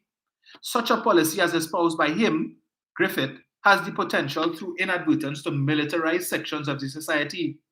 There is no right to bear arms in our society. There is a right to apply for an FUL, and if the applicant fulfills the legal requirements, then the commissioner, in the exercise of his discretion, there is that word again, may grant an FUL. And the grant of a firearm is a privilege given to the citizen by the exercise of responsible discretion. He added, the law thus imposes a critical responsibility upon the commissioner of police, not anybody below him, the commissioner of police, in the granting of licenses to exercise a measured discretion of his judgment in assessing an application for an FUL and or FDL. The report painted a worrying picture of the process used in granting FULs to members of the public and noted that people who had pending matters for serious offenses and convictions received firearm users license. But the same Gary Griffith who telling you that the process that he put in place, this most robust system, was the best in the history of the TTPS, and who also told us that nobody who was involved in crime received any gun license. Here it is that the investigation of Stanley John is painting a different picture. I repeat, the report painted a worrying picture of the process used in granting firearm users licenses to members of the public and noted that people who had pending matters for serious offenses and convictions received firearm users licenses. But Marshall Griffith telling us, make him prime minister and everybody gonna be, you want gun, you gonna get gun. Using this rigorous and robust system that I put in place, the best of the best. On the basis of all the transcripts obtained, the interviews conducted, the documentary evidence made available to me and the unexplained role of the secretary's name, that I find that 1, requests for varying sums of money have been made of applicants by police officers attached to the firearms permit section and senior officers in some divisions to assist in the issuance of firearm users licenses. 2, an absence of certificates of character and in some cases inaccurate information was recorded on such certificates. So people who have charges, people who have a criminal record, were able to secure certificates of character that said that they are law-abiding citizens under this rigorous and robust process that Marshall Gary put in place, that the system that he's so proud of, and the same system that Miss Kitty want to use to ascertain who is law-abiding and who should get gun. And it is not far-fetched to believe that if she were to become prime minister again, notwithstanding the fact that Marshall Gary has his own party, it is not far-fetched to believe that she may once again invite Marshall Gary to be her Minister of National Security, or even worse, ensure that Marshall Gary becomes the Commissioner of Police again, because Marshall Gary likes that work. Marshall Gary likes the power and the authority that comes with being Marshal. You understand? He wants the power to be able to do all of these things and more. But I continue. Mr. John goes on. A failure in at least 2 cases to ensure that the applicants were at least 25 years of age, a requirement of Section 17(2)(a) of the Firearms Act, which prescribes that no license, certificate, or permit shall be granted to a person under the age of 25. This robust system that Marshall Gary put in place, in at least 2 instances based on this preliminary investigation, it was found that persons who were under the age of 25 received firearm users licenses under the age of 25. In Trinidad and Tobago, insurance companies are hesitant to give insurance to persons who are under the age of 25, insurance to drive car. If it is that you under 25 and you have less than 2 years experience, in some cases, no insurance company would insure you, or the premium would be significantly high because you are a risk. But here it is that Marshall Gary, under his watch, at least 2 persons under the ages of 25 get firearm users license. What they need that for? What they need that for? They have a business? What is the risk? That anyway, I continue. It goes on. Persons, oh gosh, where is this? Just on. That's the problem. Right. Give me 1 second. This thing just keeps resetting. Right. Persons convicted of criminal charges, others with criminal charges pending, and even named persons involved in questionable activities have been issued provisional licenses. An applicant with the initials DD, who was charged for trafficking in a very significant quantity of cocaine, was issued a provisional permit. There exists a practice of certain firearm dealers having access to the non-public areas of the firearms permit section, and a particular firearm dealer having access to the vault. All this under this rigorous and robust system that Marshal Gary put in place. 20 firearms in 1 year. John's investigation also found that an applicant with the initials AN, who was extradited from Trinidad and Tobago, from Trinidad and Tobago to the United States for drug trafficking offenses, applied for a firearm user's license. The application was recommended, notwithstanding the absence of a certificate of character. There was, however, a note on the file to the effect that the Criminal Records Office was closed at the time. That in itself was no reason for making a favorable recommendation. So man applied. We know that he was extradited from Trinidad to Tobago. Serious drug offense. He applied. But the Criminal Records Office closed, so we can't really do the certificate of character right now. That is small thing, man. Just send everything like Gary signed it now. You feel really good and go through that? He figured that we do what we're supposed to do. We have time for that. Just send it up. Another applicant received 20 firearms in 1 year. 16 were issued during Gary Griffith's term and 4 during the short period. Former DCP Hackshaw acted as commissioner. In one case, a firearm user's license was granted, and in another, the provisions of the Act were not complied with in relation to the grant of the dealership license. Applications were being processed and approved in an inordinately short period of time in comparison with earlier applications. In some instances, the process was completed on the same day that the application was made, while others took months to be processed. So the same day you send in, you went down, Caroni, you pick up, you pay for your application form, you fill it out, right? Now, you all know the amount of time it takes for you to get a certificate of character and whatnot, right? But here it is that John is saying he found, same day the application came in, the man get license. When the police are supposed to come and talk to your friends, family, your wife, your household to find out what is your state of mind, it's not just whether or not this person is a law-abiding citizen. Is this person mentally qualified to hold a gun? None of that happened. None of that happened. Same day it come in, by the afternoon, it's on Gary's desk. Signature. He asks no question. But this is the rigorous and robust process that he put in place that he tells you is the best. The report disclosed that during Griffith's 3-year tenure, a total of 4,030 provisional permits were granted, as well as 7 firearms dealers' licenses, 6,832 firearm users' licenses. But he just tell you, the 4,000 firearm users' licenses that was issued between 2018 to 2020. No, Gary, it's 6,832. You didn't realize that meant that many are signed, Gary? Anyway, all right. By contrast, the 10-year period 2008 to 2017, a total of 285 provisional licenses were granted and 3 firearm dealers' licenses, and only 3,812 firearms users' licenses were issued in the 10 years. But in the 3-year period in which Marshal Gary was commissioner, 6,832 firearm users' licenses were granted.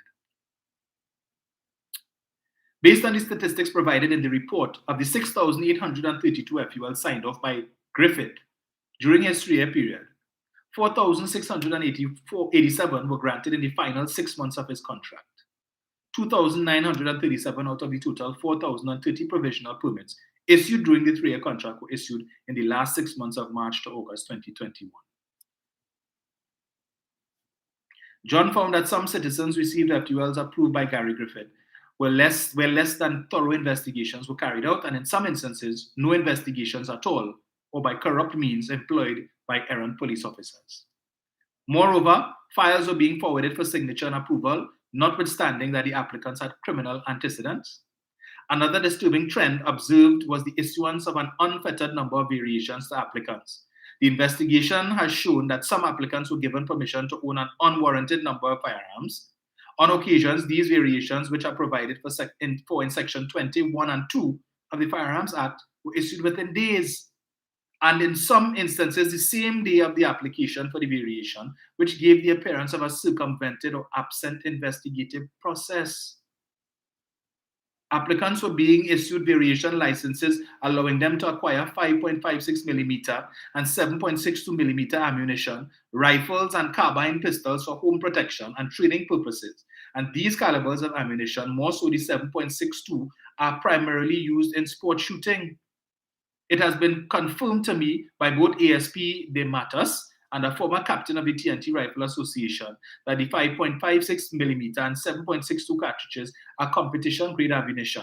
Such ammunition is imported by the association and purchased by sporting enthusiasts at the range.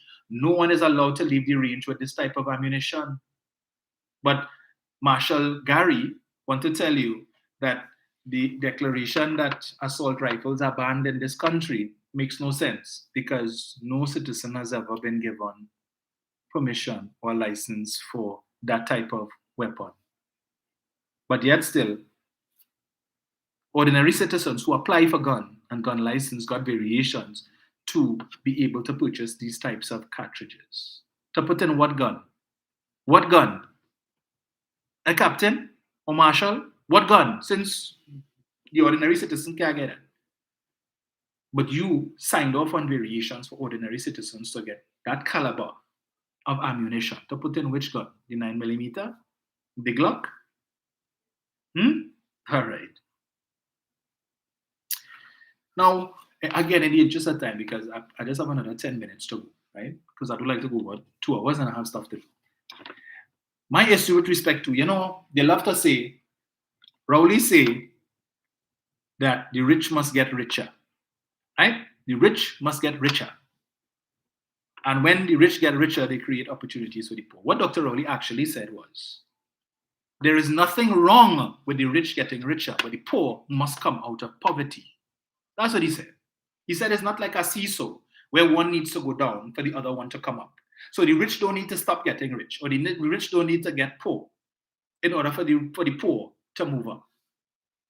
And when the rich get richer, because when they choose to use their money to invest in further businesses and expand their businesses, they need to hire people. And there are a lot of citizens in Trinidad and Tobago who are inclined to be employees. They do not have an entrepreneurial mindset. They do not have a business idea. They're not inclined to run their own business and are quite happy to be employees. And therefore, we need to create opportunities for such persons who want to be employees. So what is wrong with the rich expanding their businesses and hiring persons? A lot of people who go into the university to get master's degree in business administration and human resources and all of these things, not going and pursuing these degrees with the expectation to start their own business. A lot of them are hoping to get high level positions in already established businesses. They are getting these qualifications so they could go and work for somebody else and get a big salary and have the company pay for the nice car and the big house and all of these different things. They don't want to be entrepreneurs. And they don't understand that. But so that when Dr. Rowley made that point, there is nothing wrong with the rich getting richer. Everybody who is rich or who aspires to be rich, when you get there, isn't that your drive to become richer? But all of them who complaining, if it is they start a business and the business start to make money, and they get rich, you feel they go and say, well, right, I have enough money, I'm done, let me close down the business? Of course not. They're going to continue to run the business so they can make more money and look for opportunities to expand their business empire so they can make more money and get richer. But Dr. Rowley is saying there is nothing wrong with the rich getting richer. And when the rich get richer, they create opportunities for the poor. Some of the biggest employers in this country is the same 1% that they cost in the Answer Macal group. You know how many employees they have under the various divisions that they have? 15 Starbucks outlets we have. And they have workers. Rituals, 45 outlets, and they have workers. Who own these businesses? The Bricks Hotel, who own that? But they talk about when the rich, Rowley want to make the rich richer. Kamala don't want to make the rich richer. But she's saying, make me prime minister and we'll make it easier for you to get guns. So where you getting the gun from? You have to go and buy it, right? Who are you buying it from? The existing dealers. Nairi Alfonso, or Alfonso, whoever her name is. Her husband is a firearms dealer, right? Now, if it is you have an increase in the demand for guns, you need to have an increase in the demand for firearm dealers' licenses, which means more people will be selling guns. We need to increase the number of outlets. So gun dealerships going to become like groceries. You have choice. If you want to go Massy, you could go to Extra Foods. And if you don't want to go to Extra Foods, you could go to Jumbo Foods. And if you don't want to go Jumbo Foods, you could go to LB's. You have choice, right? So who going to get these firearm dealers users license? Not the poor. Because no poor man have no money to import no gun. So who making who richer? Same way when they wanted to give out licenses to sell Forex under Jawala. We just forget them thing. So when Miss Kitty tell you, make her the prime minister, and she will ensure that she makes it easier for you to get gun, you have to know where to go and buy gun. And when it is all of a sudden, no, anybody here could tell me where I could find a firearm dealers, then because it's not like they have a business with a big sign that say guns for sale here. All right? But when it is that you increase the ease at which one can get a gun, and you have increase in demand, and now you have the proliferation of gun dealerships all over the country, the bandits know who to go and rob. I was just watching Florida news a couple nights ago, where some criminals ram a car into a gun dealership, lick down the wall after hours, and gone inside and help themselves to guns. So when we have that here now, because obviously, if everybody could buy a gun, you can't hide anymore. People need to know where they could get gun, and you advertising because now you competing. So is it far-fetched to believe that we will now have a situation similar to that, where the criminals will now look to steal a car, ram into a building where they're selling gun, after hours when the business closes up, and help themselves? Is that so far-fetched? But we want to make, it's only Rowley want to make the rich richer, right? So all who licking their chops and waiting and hoping that Kamala become prime minister so they could apply for the dealer's license and start to sell gun. You see how many hundreds of thousands of guns were imported into the country while Marshall Griffith was commissioner of police? More than in any other time in this country's history. I just read in the report for you there, the largest number of firearm dealers' licenses were distributed or issued under Marshall Garry. And now that we will increase the demand for guns by making it easier for the average citizen, law-abiding citizen, to get a gun, we will give out more licenses so that more people could import guns and more people could become rich. But not only that, we put on the manifest, import manifest, that we import 100,000 guns, but we really import 120,000, and 20,000 goes unreported, right? So we don't need to have any evidence of those 20,000 guns coming into the country is non-existent. We could sell those on the side for the people who want gun but can't get, who want license but can't get. We will have a stockpile for them so they could come and get. Yeah? Because it's a business. You a gun? Right, yeah, well, all right. Well, you have a license, yeah, no, like, all right, well, don't worry. We have the undocumented guns in the back. You could get. And now where we see how easy it is for people to, with respect to the country's currency, counterfeit. And we see how often we hear stories of persons creating fraudulent documents. Now that every Tom, Dick, Harry, Jenny, and Jane will have access to see what a firearm user's license look like. I've never seen one. But with everybody, now it's easy. Let me see how easy it is for we to make this now. All right. So you go, you get your fraudulent document, your fraudulent firearm user's license, and you go by the dealer and you show him, look at it. All right. Right, you good. Right, and he give you a gun.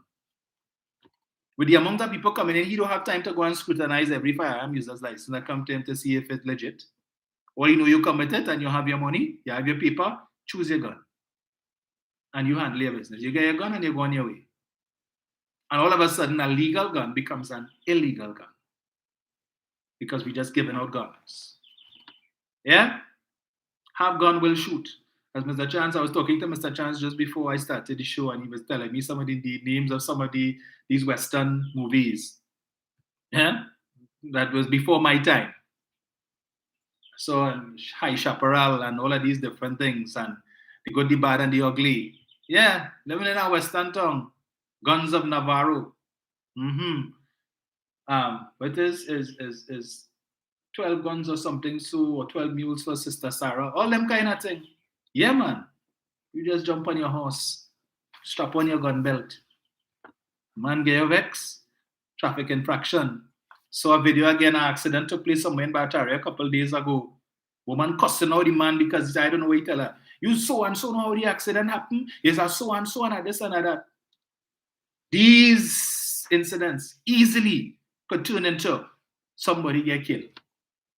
When tempers flare and you have gun and he have gun and he in the wrong and he don't want to take wrong and cost start to fly and he don't have insurance and he tell you he not going in the police station because he don't have valid insurance or his license expire, I may going to no so and so police station, boy.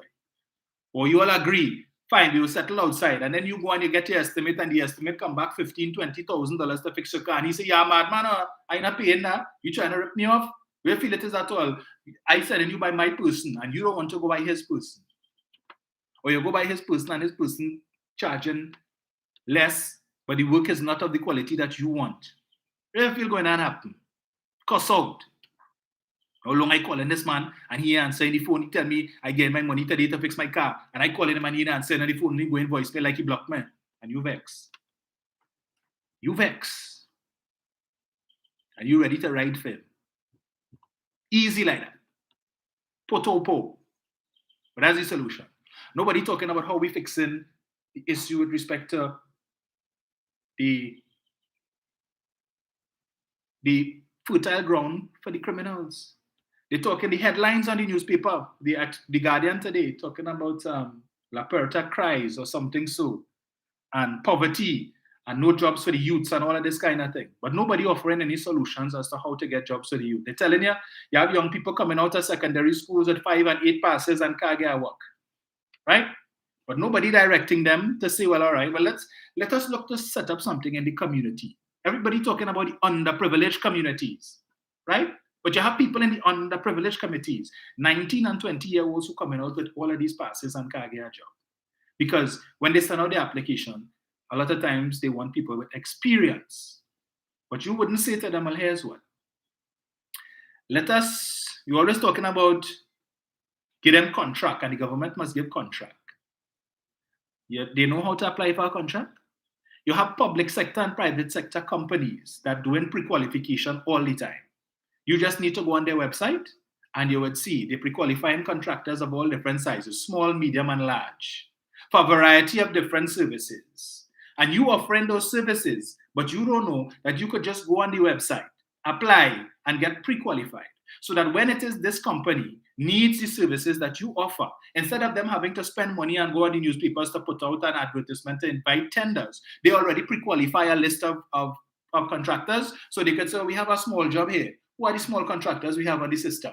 All right, pull 3 of them, call them, let them know we have a job here, let them bid for it.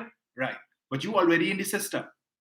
Instead of you learn how to do that, or get these young people, train them, bring somebody into the community, rent out one of the community centers and train these young people in how to go and search for RFPs or pre-qualification exercises online, or to go to these different companies. They don't need to go physically, pull them up on the internet, sit down home, since they're home and doing nothing, and look to see all who have. Look, just the other day, Tech put out one. I saw it on Facebook for a whole variety of services. You know, it's one of the services they're looking for people for, a 3-year contract to wash vehicles at one of their stations. 3-year contract. All you need to do is to have the equipment, your vacuum and your whatnot and stuff. 3-year contract, guaranteed, to wash vehicles. That's all you need. But you wouldn't invite people to come and talk to them about that, to show them how to do that. Show them how to fill out a tender proposal. People finishing school, these young people getting A's and so on in accounting, but they can't get a job. You wouldn't come and show them, okay, how to set up a business so that they could approach the small businesses in the area to see who have accounting needs. Talk to them about setting up limited liability companies. Instead of you have many small contractors in the area who working as trading as. Show them the benefits of becoming limited liability companies, but of course they're going to have to do their accounting and so on. And the young people who have the proficiency in accounts could set up a business and they could offer their services to these people. You wouldn't tell them about that. But the government must get them a contract. no financial literacy. You ain't teach them money management, but get them contract and put big money in their hand. They don't know how to handle the money, and in 2 twos, the money gone. How to do cost benefit analysis, you wouldn't teach them all of those things. Supply chain issues, you wouldn't teach them all of those things so that they could now come together as a group of young people and start their own business and go around offering these services. You ain't gonna teach them that, right? No, but you're gonna have a family day in the area and bring in people to come and sing song with all kind of costs and all kind of things. Yes, that we will do, right?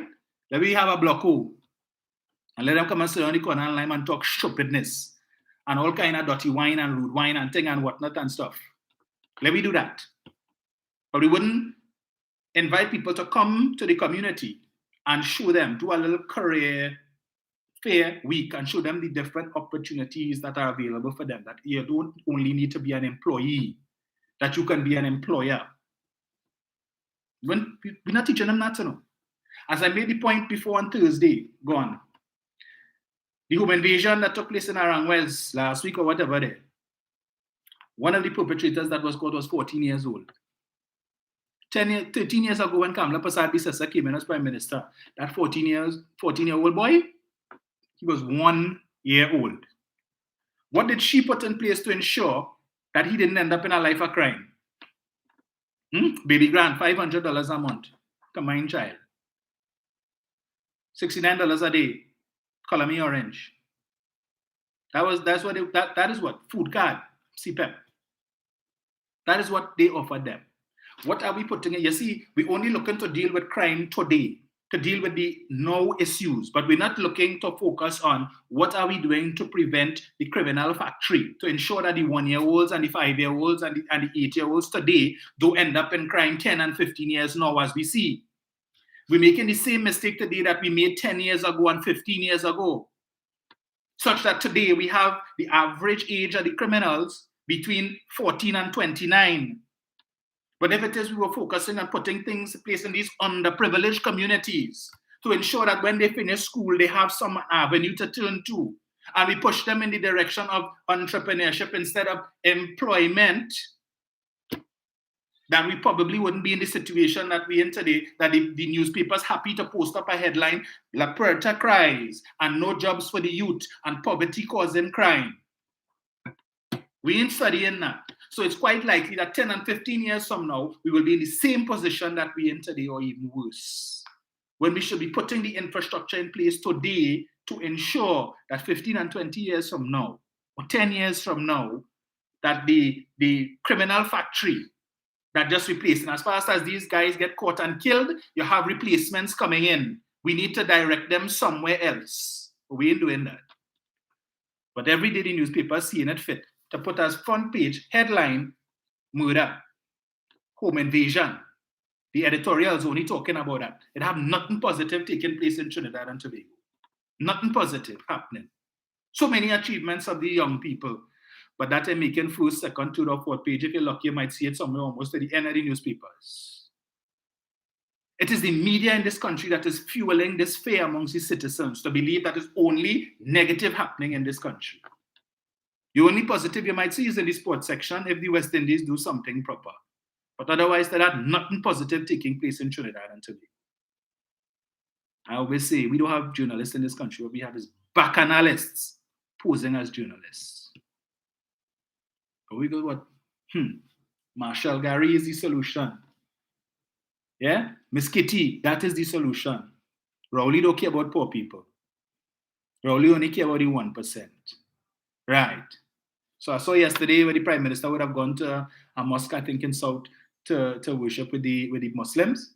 Some of the nastiest comments you could ever expect to see. Well, not even expect to see, because I wasn't expecting that. Imagine you have somebody with a Muslim name saying in the comments that one of the persons Dr. Rowley Huggingham should have had one of the bombs that those Muslims just have strapped up on them, and when he hugged them, they should have detonated. A Muslim is saying that, commenting that on Eid without let or hindrance. You have no problem posting that on social media. That the Prime Minister should have hugged up somebody who had a bomb strapped up to them, and they should have detonated when he hugged them. And you wonder why it is the country is where it is. That when you have people with that type of criminal mentality, not because you're not engaged in crime doesn't mean you're a criminal. You have a criminal mindset. And we have plenty of people like that in this country who will condone foolishness because you ain't like the PNM and you ain't like the Prime Minister. And so you want to wish death on the Prime Minister. Right?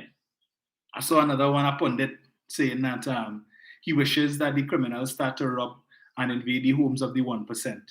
Because maybe when the 1% starts to become victims, then they will call on Rowley to call the election. So you wishing for further home invasions. You wishing for further robberies to take place, that the criminals would turn their sights to the 1%. Right? Instead of you coming up as a pundit, a religious man, suggestions on how to save these young people who are engaging in a life of crime.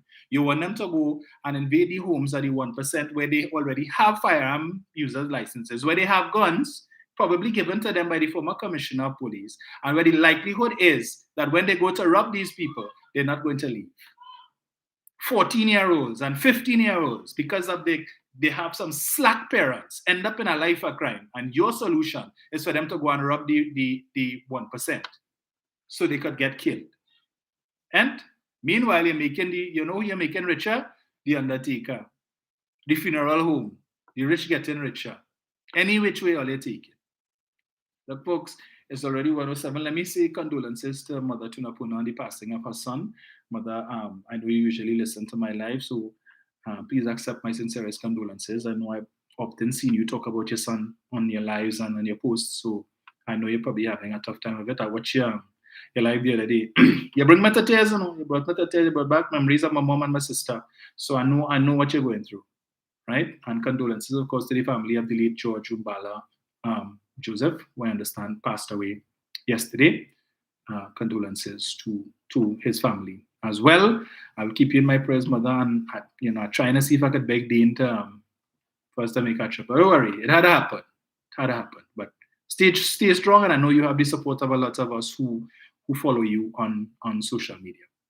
So Melka says, let them Africans, young bad youths, continue their gangster lifestyle. Lisa says, because in the pundit's mind, it's only a certain kind of, that is correct, a certain kind involved in crime. That is so true. So very true. Anon says they want high-paying jobs from the onset. That is true too, even without the experience. Yeah, they don't want to work in factory. They say that's small money. They're not going on work 8 to 4 to collect no small money, right? No dog pay. They rather stay home and lie on the block. But when you decide to take up the job to go and work for the dog pay, and you get your pay at the end of the week or the end of the fortnight, and they see you passing, oh dog, let your boy drink something now. Oh my lion. Yeah, boy, a little 20 now, boy, let me where holding. Buy something, let your boy, buy something, your boy, but he throat now. Oh dog, yeah, my boss, what going on? Give me something now, handle your boy now. You didn't want to go and work for the dog money, right? That is small money. You know what that. You want the easy money. You want a morning walk. So you could get up and you go to work 5 o'clock, and by 9, 10 o'clock you finish work and you have the rest of the day to waste time. That's what they want. They want to wait till 4. But they get in pension plan, group health insurance. They could get a job letter to go to the bank and get a loan. They don't want that. Nah, they don't want that. But you look into the stress. The persons who don't mind working in the 8 to 4 in the factory and wherever to make the money in the interim to better themselves, right? And you want to relieve them. You are $5 and $20 every time you see them. But you don't want to work about it. But big headline. The newspapers wouldn't deal with that. The criminologists and them wouldn't examine that aspect of it. But it's the government, and the government blame the government. And right. Nonsense, yes. Folks, thank you again. I will see you all again on Tuesday. I'm not going to say Tuesday because I always want to do Tuesday, but then it don't work out. If I have to do Tuesday, most likely it will be in the afternoon, probably after 6 in the afternoon, but not in the morning. Yeah. So depending on how things go, because I want to deal with Philip Alexander real bad, real bad. That counterfeit 1%, that wannabe Syrian. I want to deal with him, and I will. All right. But So enjoy the rest of your Sunday, the rest of your weekend. I hope it is productive. Have a productive week. And God's willing, we will chat again on Thursday morning. So share the live, share the live, share the live. And I am out for today. All right? I go.